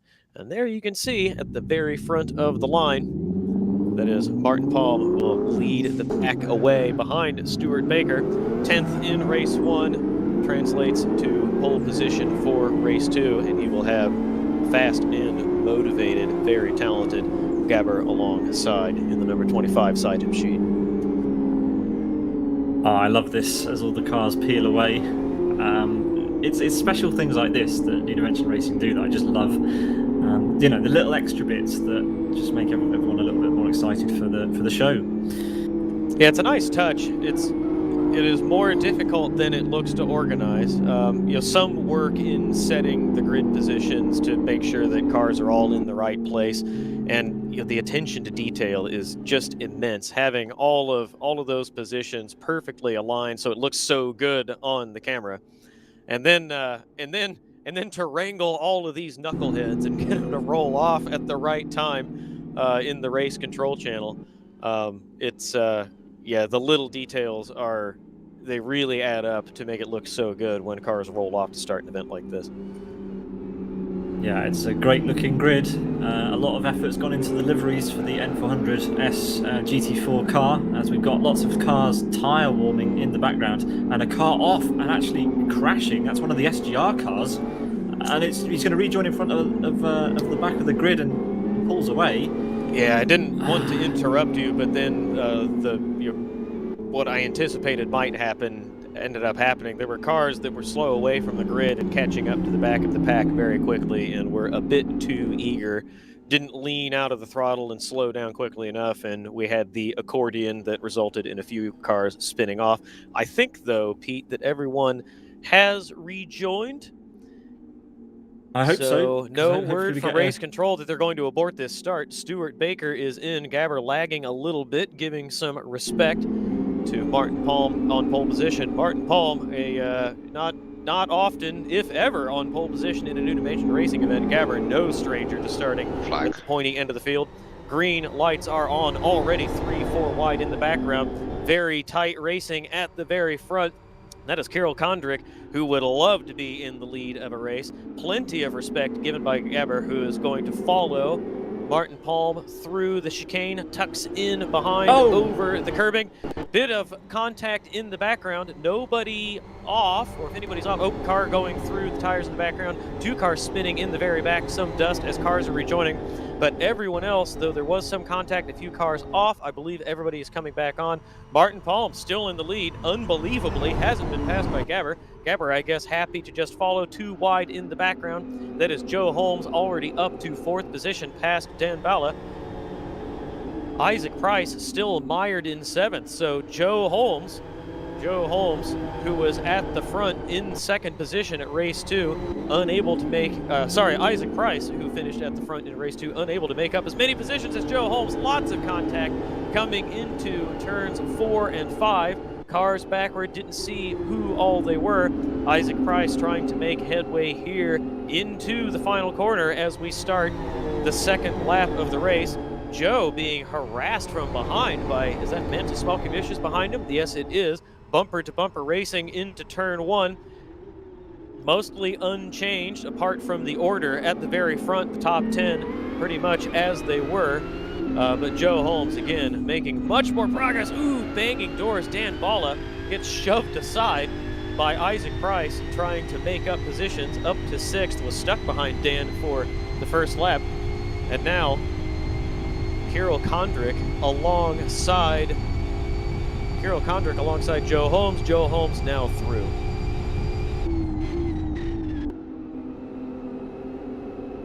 Lots of excitement in the opening 1.5 laps. Joe Holmes has made a lot of progress all the way up to 3rd position now, and arguably much quicker than the 2 cars ahead of him. While we were looking at that action, Martin Palm has fallen to 2nd behind Gabber. That is Demko going for 23rd position, while we have Cyril Bisset off in the gravel, just gets out of it and back onto the circuit. That will tumble him down to 31st position. But at the front, Gabber now making a gap over Martin Palm. Martin Palm probably holding up Joe Holmes ever so slightly at this point. Carol Condrick, still a great race for him in 4th position. 3 wide into the first corner. Bowled by Carol Condrick, chooses to yield the position, though lots of grip on the inside of the circuit there. He's going to hold through the chicane, decides to yield. That is Mentis Smoky Vicious through, and we have 4 cars nose to tail snaking down the back straightaway in the slipstream. Ronnie Kronpush from the very back up to 26th position, DNF in race 1. And now we look forward again, 3 wide. That is Isaac Price in a sandwich. Somebody goes off. Who was that? Dan Balla's gone off. and that's what happens sometimes when you have 3 wide. The track's quite wide there, but you know, a little bit of a wobble under braking, and that's what happens. And yeah, Isaac moves up a place or 2, but Dan Balla has to pay the price for that one. Yeah, that's challenging for the car on the inside and the outside there to know that you're 3 wide, and unfortunately the driver in the middle is so fully aware of what is happening that they end up sandwiched, and it could come off very badly for someone. A Singapore Formula One from was that 2017, 2018 when the 3 cars came together at the very front. Sean Lee in 30th position. Yeah, my Tom-like predictions, or I should say my un-Tom-like predictions, coming off pretty poorly. Sean looking like he had the pace to make quick progress toward the front of the order, now well toward the back as we follow Stephen Barton now coming through the chicane, leading a train. Dan Balla, who was near the front, Jeremias Nella, Alexei Grigoriev behind him.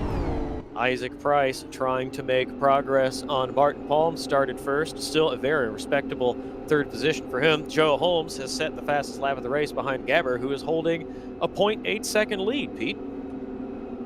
Yeah, he's doing a great job. Dan Balla's just made a move on Steve Martin there in the shot, and Azar is making a move on Bagdonis down into the penultimate corner as well. Pretty tight there. MRC driver Imran Azar getting by Bagdonis, the Born to Race car. A little bit wide by Imran Azar, but that's okay. Up and over the grass, off and on his way, no harm done. Isaac Price now going to swipe 3rd position away from Martin Palm. Great run from Martin Palm to hold the podium positions as long as he did from pole after grid reversal from race 1. And now we look back to Magic going by Gabriel Lara further down the order as the leaders snake through the chicane.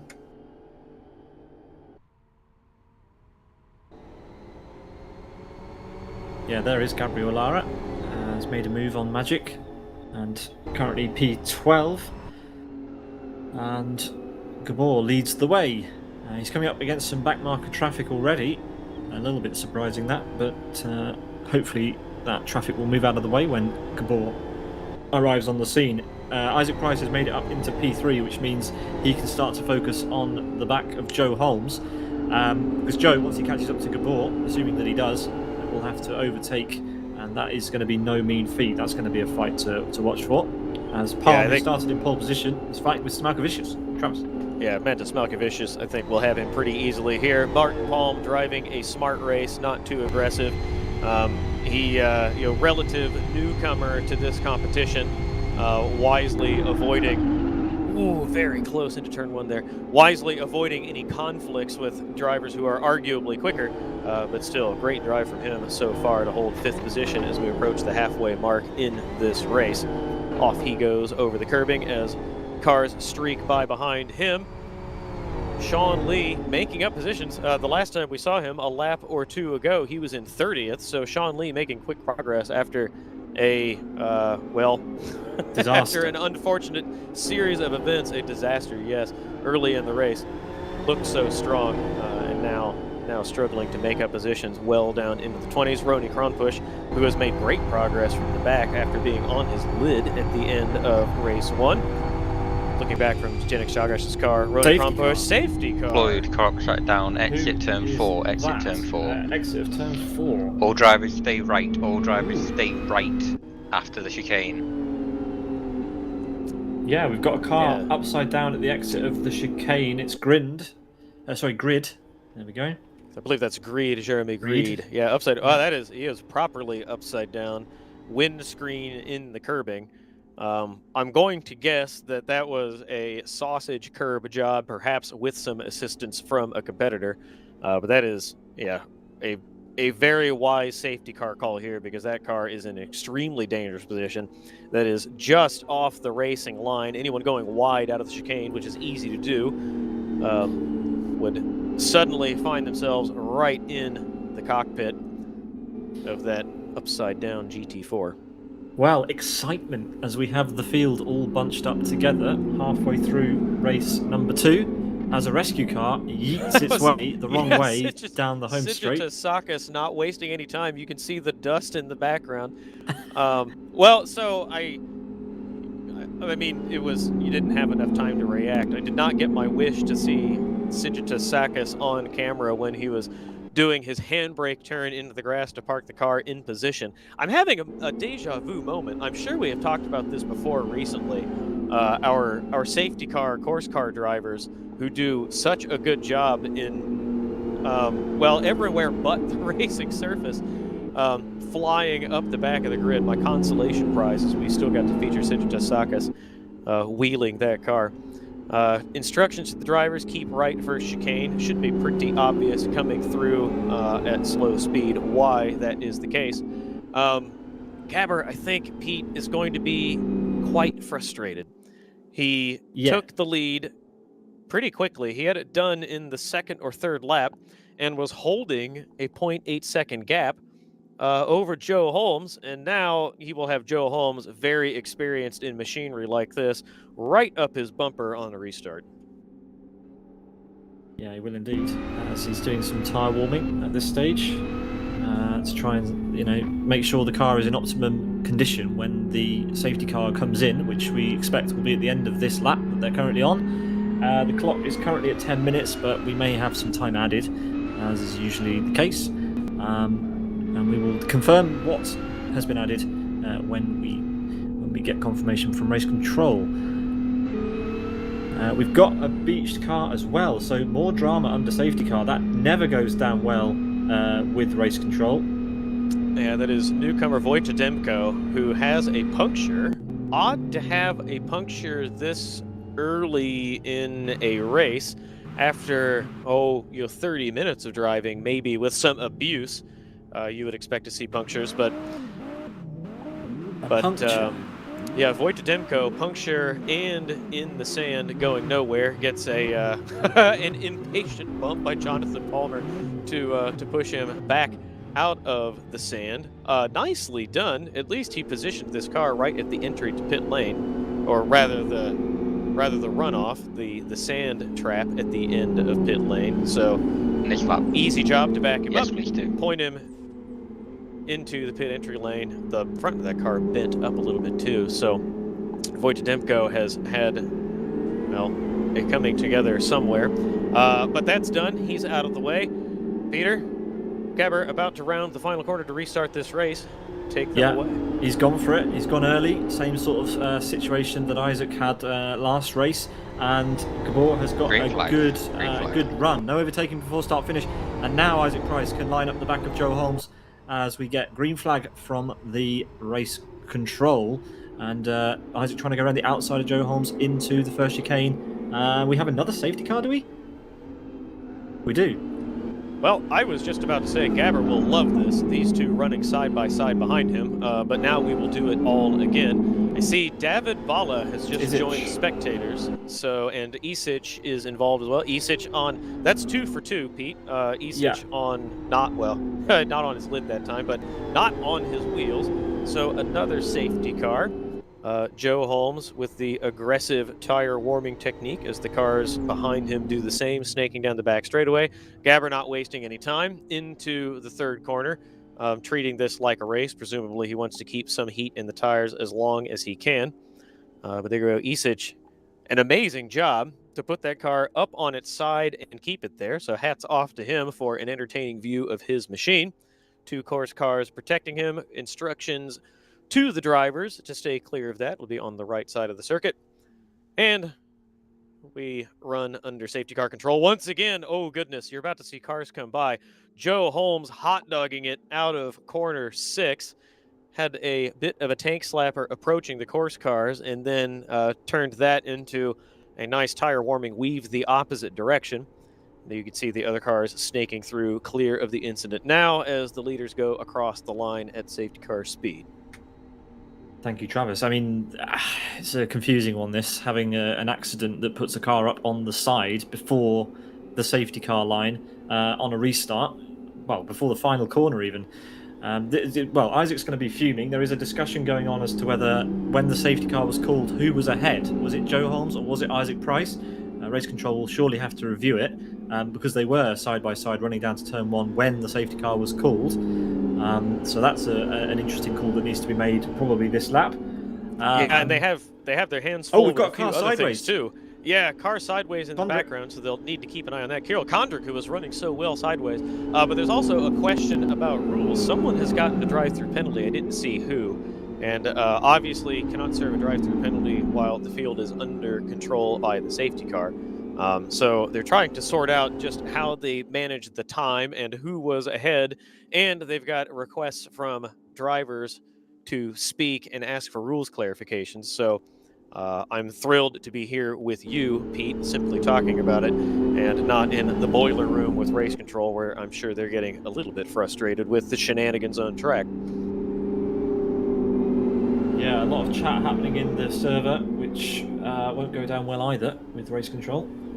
So the drivers need to be patient. It looks like we're going to get another lap of safety car because the drivers will, the race control need to work out what order the cars need to be in, and a bunch of other things. And here, Joe and Isaac, they're so competitive, they're so close on pace, and they have raced one another for so long. Sometimes Joe ahead, sometimes Isaac. And meanwhile, Gabber has finally gotten to the front of one of these tin top races, and he's got two very hungry and sweaty tin top drivers behind him. He'll be very annoyed that he has to do this again. He had a great run on the first restart. I see no reason to believe he can't replicate that on this one. Safety car in this lap. There's the call. Yellow board at the top confirming what we can see. Gabber will try to warm the tires and avoid frightening Stuart Baker because he is, he's right there with Stuart, who is taking a very patient and very conservative line around the track while Gabber does aggressive tire warming with Joe and Isaac behind. No contact in the background this time through. Everyone nice and tidy, though they're bunching up behind Joe Holmes. Joe leaving a gap to Gabber to, I think, get a little bit of wheel spin and put some heat in the rear tires. Cars bunched up behind him, nearly some contact, but everyone through safely. Gabber leaving plenty of room to Stuart Baker. Now has the field under his own control and will resume racing in just a few moments. Pete, he's into turn 6 and about to resume the race once again.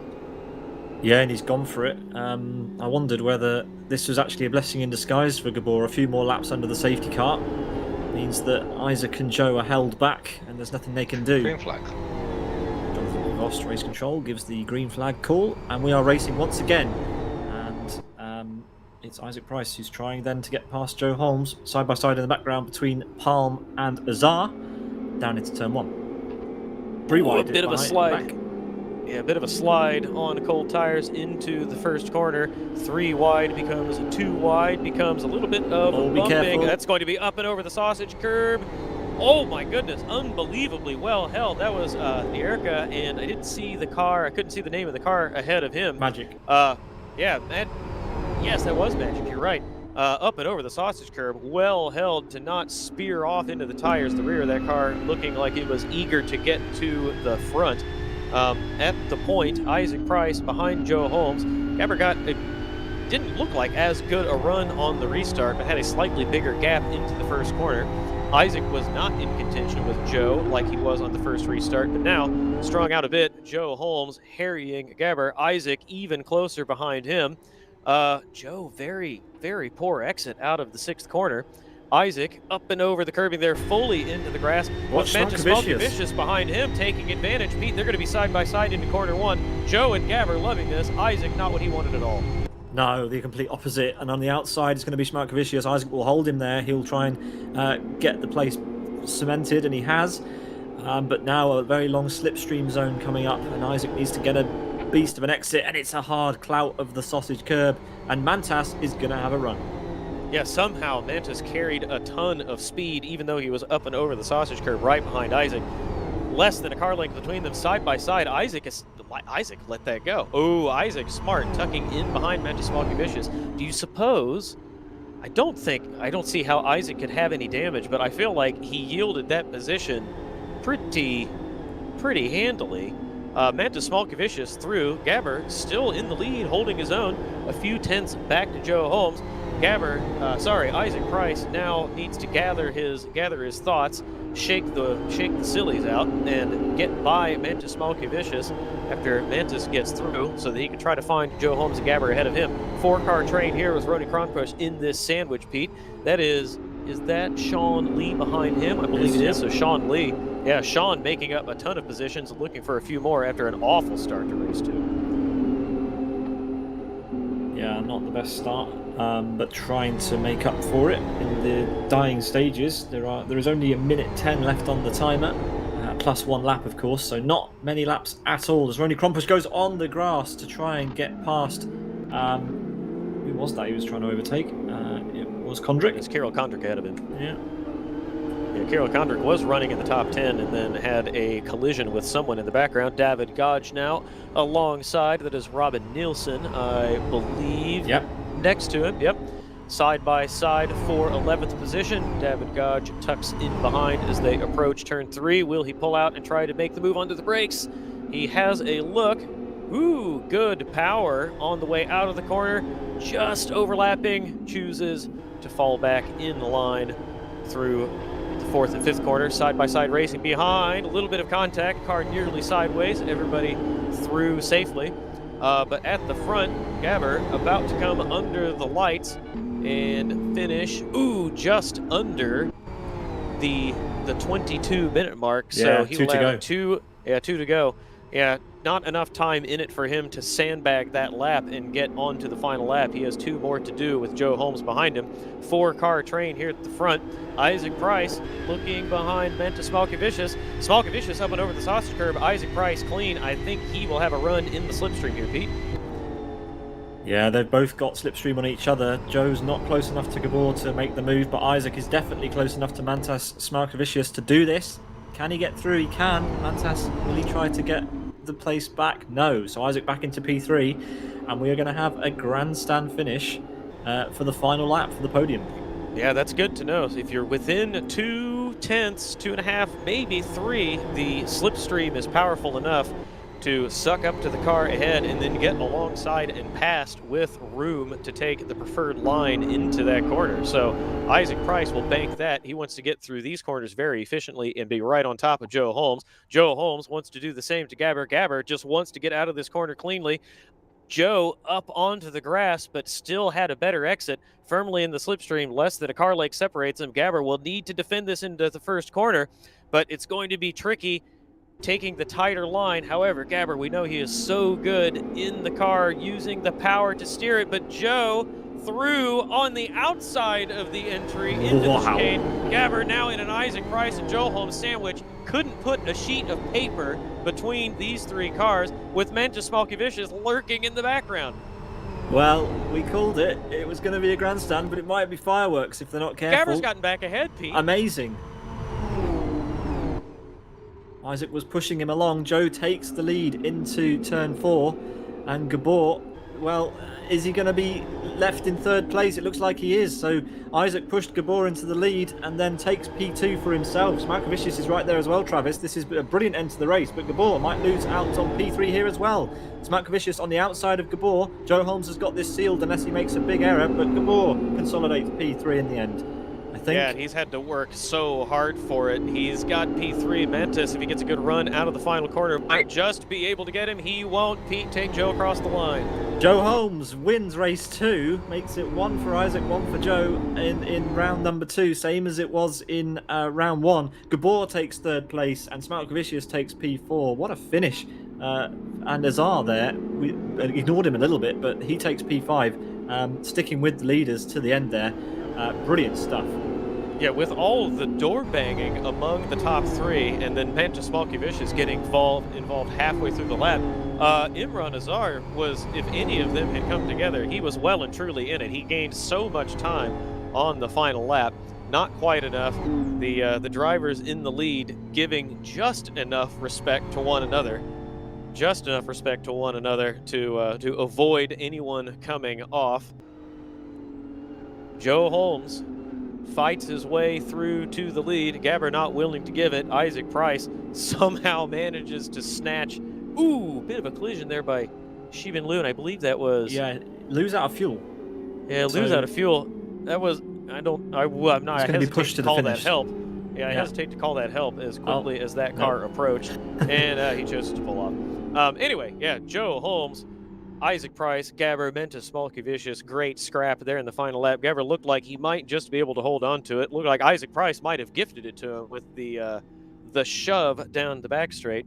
But Joe, Pete, you called him across the line. 1 each to Joe and Isaac again today, as it was last week. Yeah, just in the opposite order. Isaac winning race 2 last week and winning race 1 this week. And there is your podium photo. Isaac on the left, Joe in the middle, Gabor Gür on the right hand side. Yeah, there's not really much Gabor could have done there, Travis. He did everything right, but the slipstream in the end was too powerful. Isaac did give him a push, but in the end it was tactical play to try and get the move done for himself. It looks like Lou is being pushed around by one of the rescue vehicles, so we will get our 34th finisher across the line, hopefully. Who is that that's pushing? It's Sigitas Sakis, who has... Oh, in fact, he's being pushed straight through the pit lane. Well, as long as he gets across the start-finish line Hopefully. in pit lane, he will have credit for it. If he parks it, then, well, it is what it is. He's actually gaining positions as he come by. There was another car stopped on the edge of the circuit, apparently. But they're looking down on Joe Holmes and Gabber. Isaac has already spectated. The day is done for him. Sorry, that is Isaac spectated. It was a little bit further back in the line there. All done. We got our podium clip anyway. Joe Holmes, top of the heap in race 2, just ahead of Isaac Price and Gabber Mentis Vicious in 4th. Imran Azar was lurking, waiting for the 4 of them to take one another off. Silva Agostino, we didn't say a word about him this race, Pete. All the way up to 6th position. Very entertaining driver. He got plenty of attention last week, less so today, but a great finish for him. Bogdanis in 7th. Fantastic event for him. Top 10 in both races. Barton Palm from 10th position in race 1 to pole position in race 2. Held his own, stayed out of trouble to consolidate to top 10 ahead of Magic. Robin Nielsen in 10th position. David Gage, Dan Bala, Carlos Matriotis, Jeremia Sinella, Jeff Jacob finish 11th through 15th. Ronnie Kronpush up to 16th. Not a bad day for him, all things considered. Carol Kondrick falls all the way down from the top 10 to 17th. Tiefenbacher finishes 18th. Sean Lee, also a great recovery up to P19. He was all the way at the back after incidents in early on in race 2. Ayub El-Nouni finishes in 20th.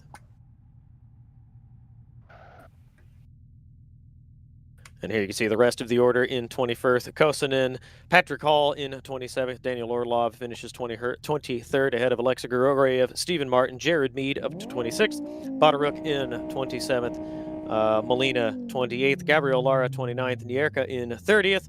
Johansson 31st. Cyril Basset finishes 32nd position ahead of Zdenek Sagash, our teammate. Kid is how you know him. Shibin Liu finishes 34th. We saw him getting pushed around there at the very end. Ida Disic finishes 35th ahead of David Bala, and then Greed and Dimko finish the order 37th and 38th positions.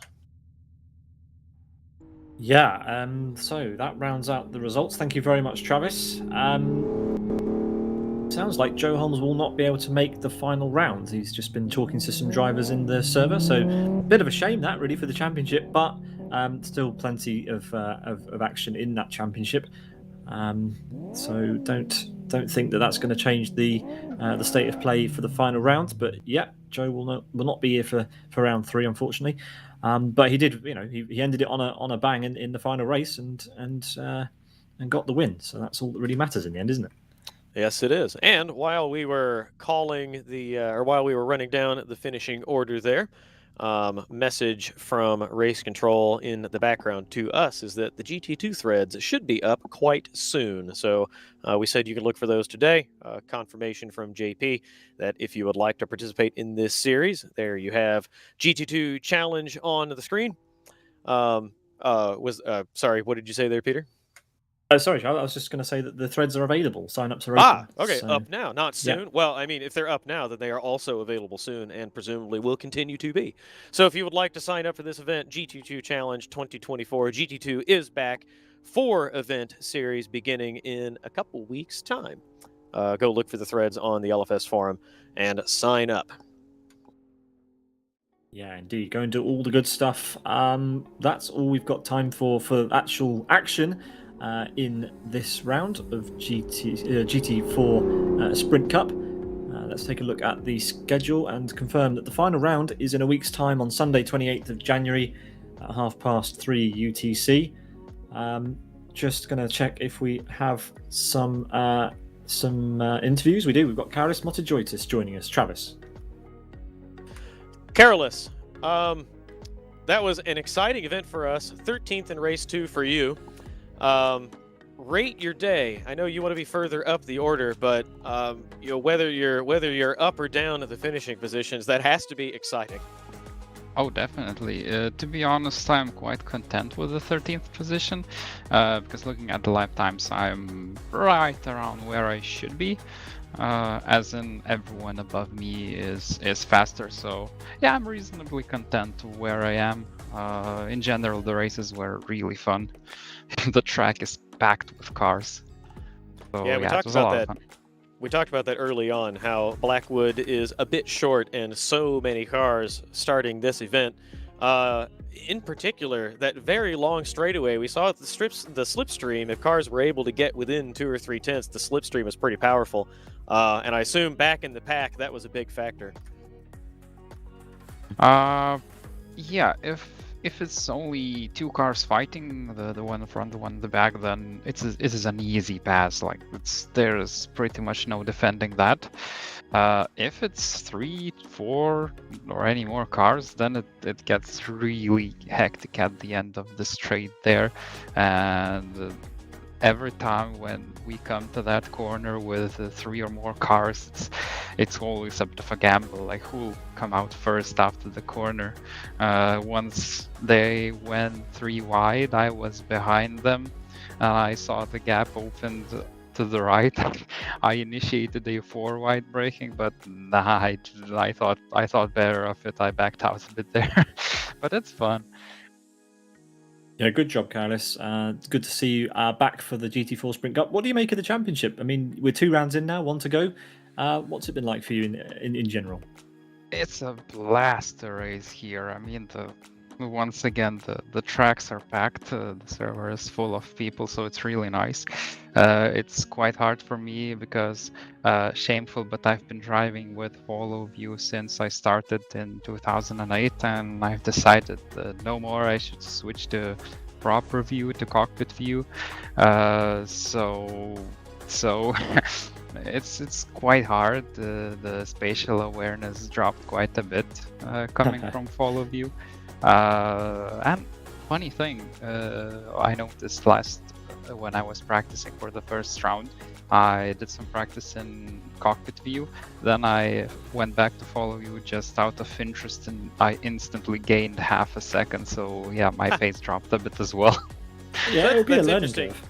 Yeah, you're not the only recent convert to cockpit view. Our friend Zdravko Toponiak also breaking bad habits, I believe is how Pete put it in a conversation.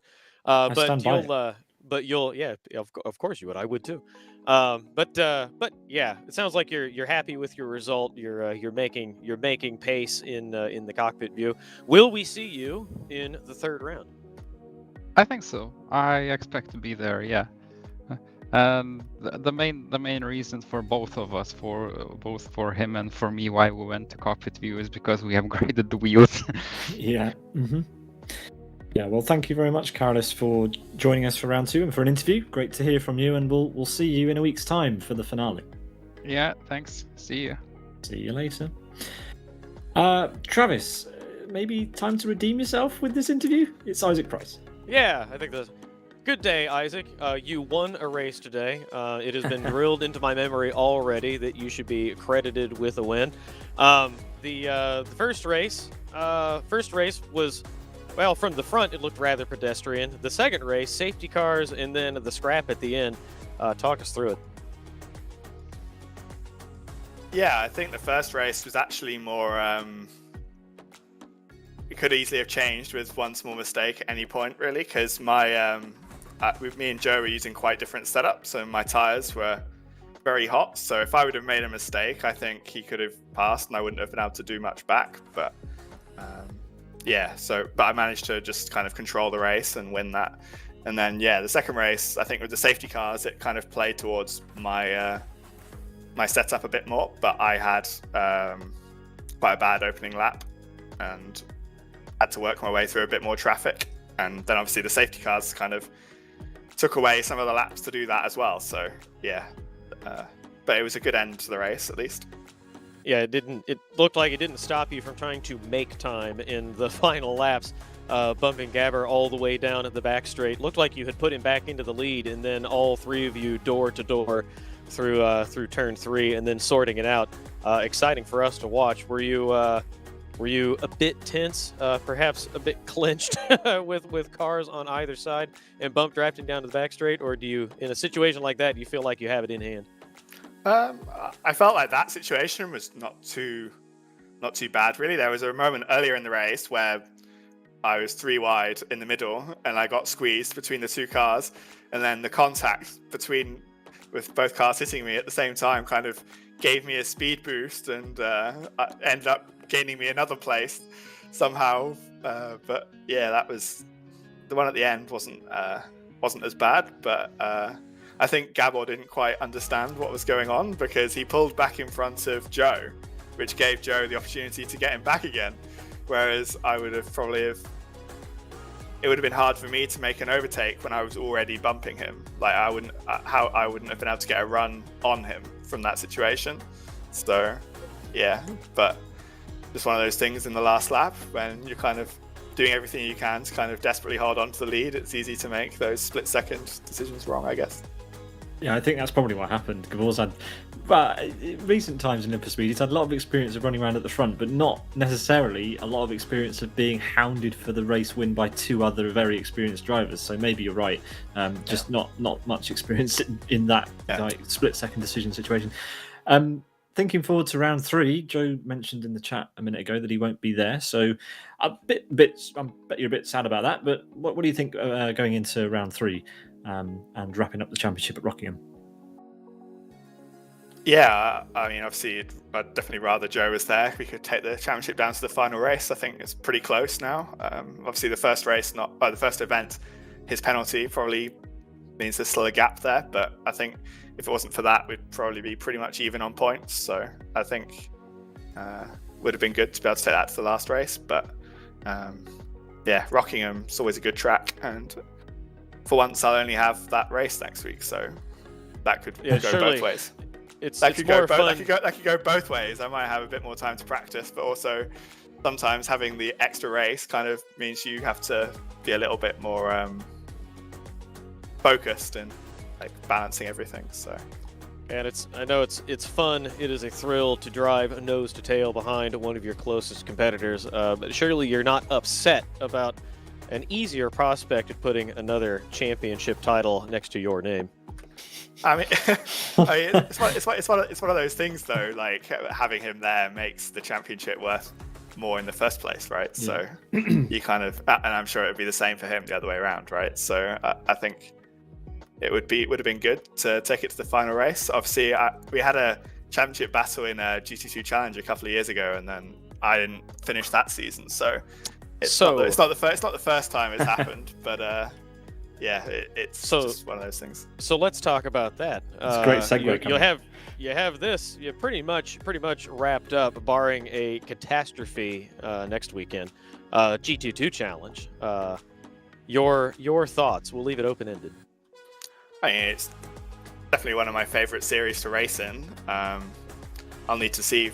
I don't know exactly what race series that I'll be racing in outside of Live for Speed this year yet, so I don't know for sure whether I can do it or not. Obviously, a lot of it will depend on, I like to drive with guys like Gabor and Yoni in practice and stuff, so a lot of that will depend on whether they do it as well. So But yeah, it's always good to have that kind of championship in Live for Speed. NDR events are always the highlight of the Live for Speed calendar, I feel like. So whenever they're hosting events, it always makes you at least want to take part. Yeah, couldn't have said it better. Thank you, Isaac. I think we'll leave it with your thoughts there, because I don't think either of us could say it any better. So thank you very much for your time. Congrats on the race win today, and we'll look forward to seeing you in the finale if you can make it. So thanks very much. Thank you. Isaac Price there, winning one of the races today. Travis, I think that's probably all we have time for on this side. Yep. What a thrill. The first race was the first event, I should say, the first meeting was a banger, and round 2 delivered even more. A huge thrill. I'm sorry to say I will not be able to join for the third round. I have obligations in other places, and I'm sorry I won't be able to make it, because I expect more of the same, even more great racing, more thrills, more excitement, more adrenaline in the final round. So hats off to, I'll give a preemptive hats off, congratulations to Isaac, because I won't be able to talk to him next week. I think he's probably got this stitched up, but yeah, great job by him. Great racing by Joe as well, and everyone else who has competed. Thanks very much for competing and giving us something to talk about, because I have thoroughly enjoyed bringing this to all of our spectators, all of our viewers and supporters with you, Pete. Thank you very much, Travis. It's a shame not to have you here for the finale, but whatever you're doing, I hope you enjoy it. I'm sure you will. And we'll see you hopefully for coverage of one of the future championships that we're doing, whether that be GT2 Challenge or something else. But yes, thank you very much, Travis, for your participation. Thanks to everyone who's watched. Thanks to the drivers. Thanks to New Dimension Racing, and to our stewards and race control for all of their hard work. This has been GT4 Sprint Cup Round 2 at Blackwood GP in Live for Speed. Thanks to everyone for being here. We appreciate your support, and we'll see you next time at Rockingham in 1 week. From all of us here at Sim Broadcasts, to all of you, have a great one, and good night.